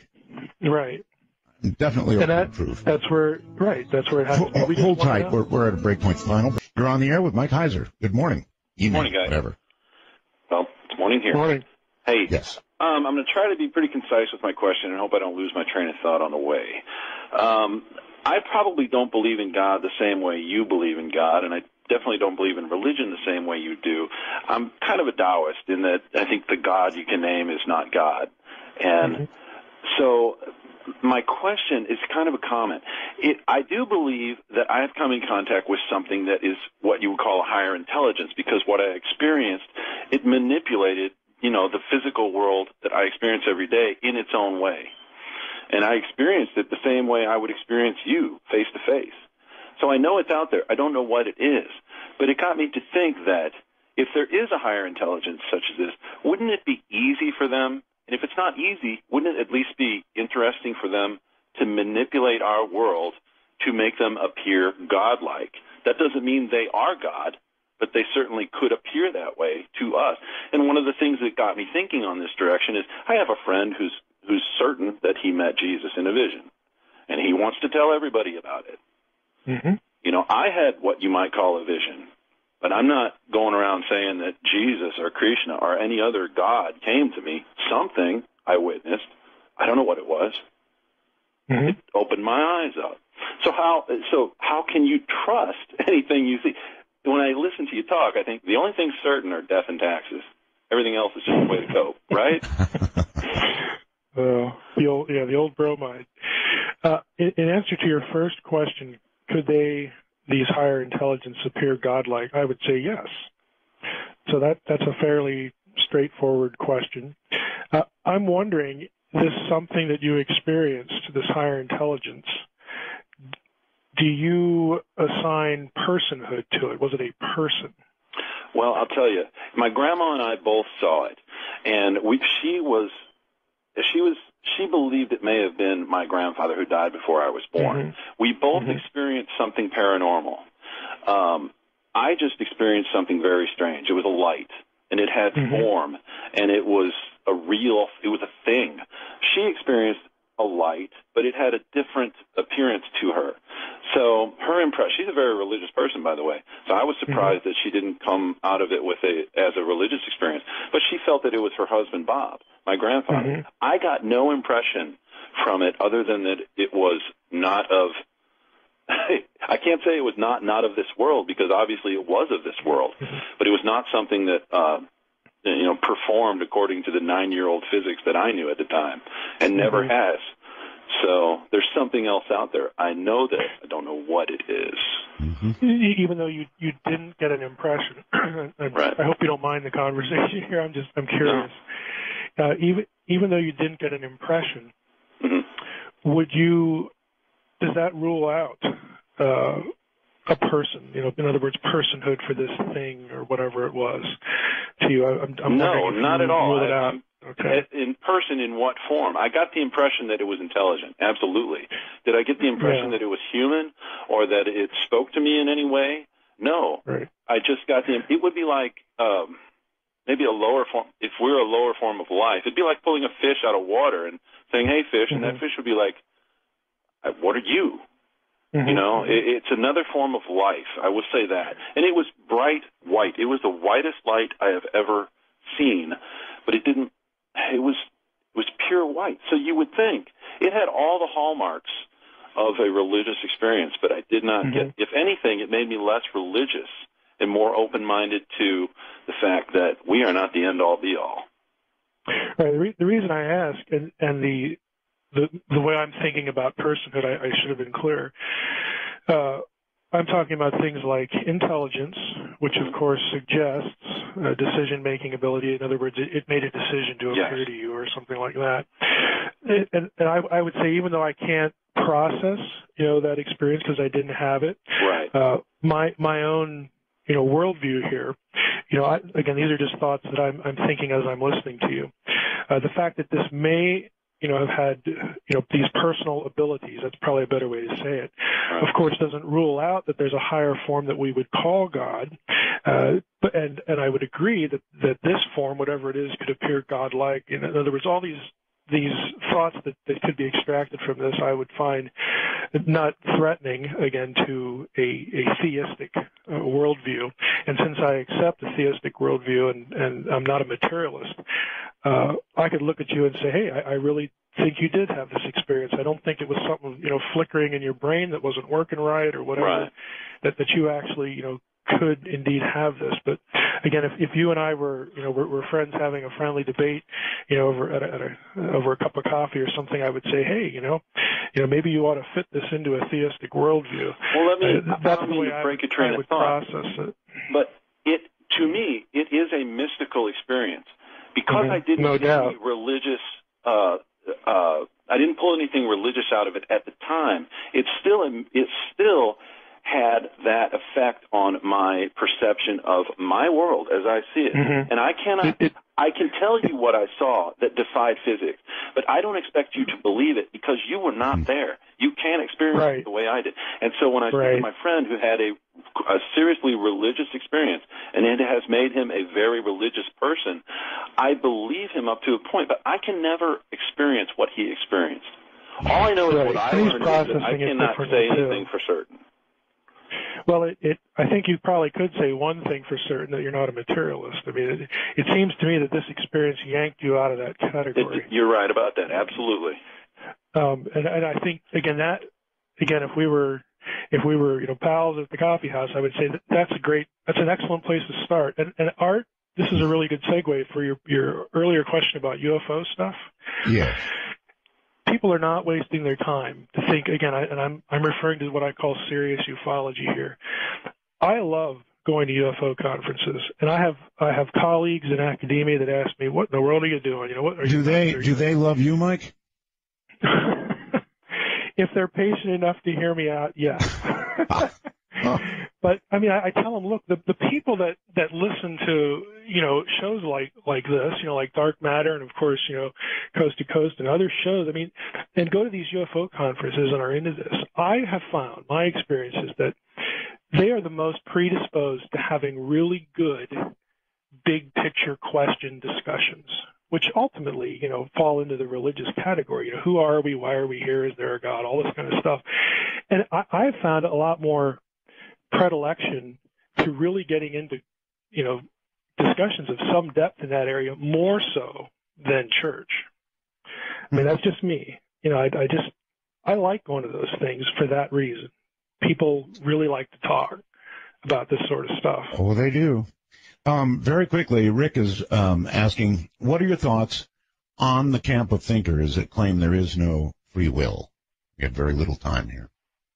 I disagree. I think if we do not have free will, we cannot image God.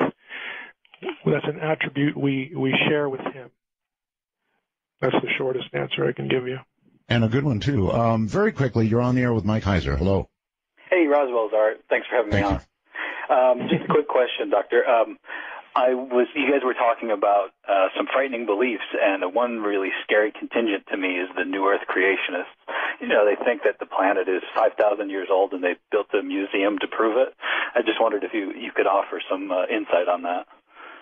Yeah, are you referring to young Earth creationists, like recent Earth? Yeah, yeah. I would be in the old Earth camp. Although I have to say I'm not offended by the idea because if God created everything immediate, who am I to say He couldn't do that? But I think we need to take science seriously, and I think a lot of it points to old Earth. And I know there's arguments on both sides, but I would be more predisposed to be in the old Earth camp. Okay. We're wrapping it up. We're out of time. Mike, I want to thank you for being here. It's been very stimulating and at times confusing, but all in all, a wonderful appearance. And I'm sure we'll have you back again. And your website again is? drmsh.com. And Art, thank you for having me on, and thank you for coming back. Oh, well, you're very welcome. It's just a pleasure. What would I do without the stimulation? Be on the couch doing nothing. Yeah. All right, my friend. Thank you. Thank you very much. And you have a good night, Mike. You too. Bye-bye.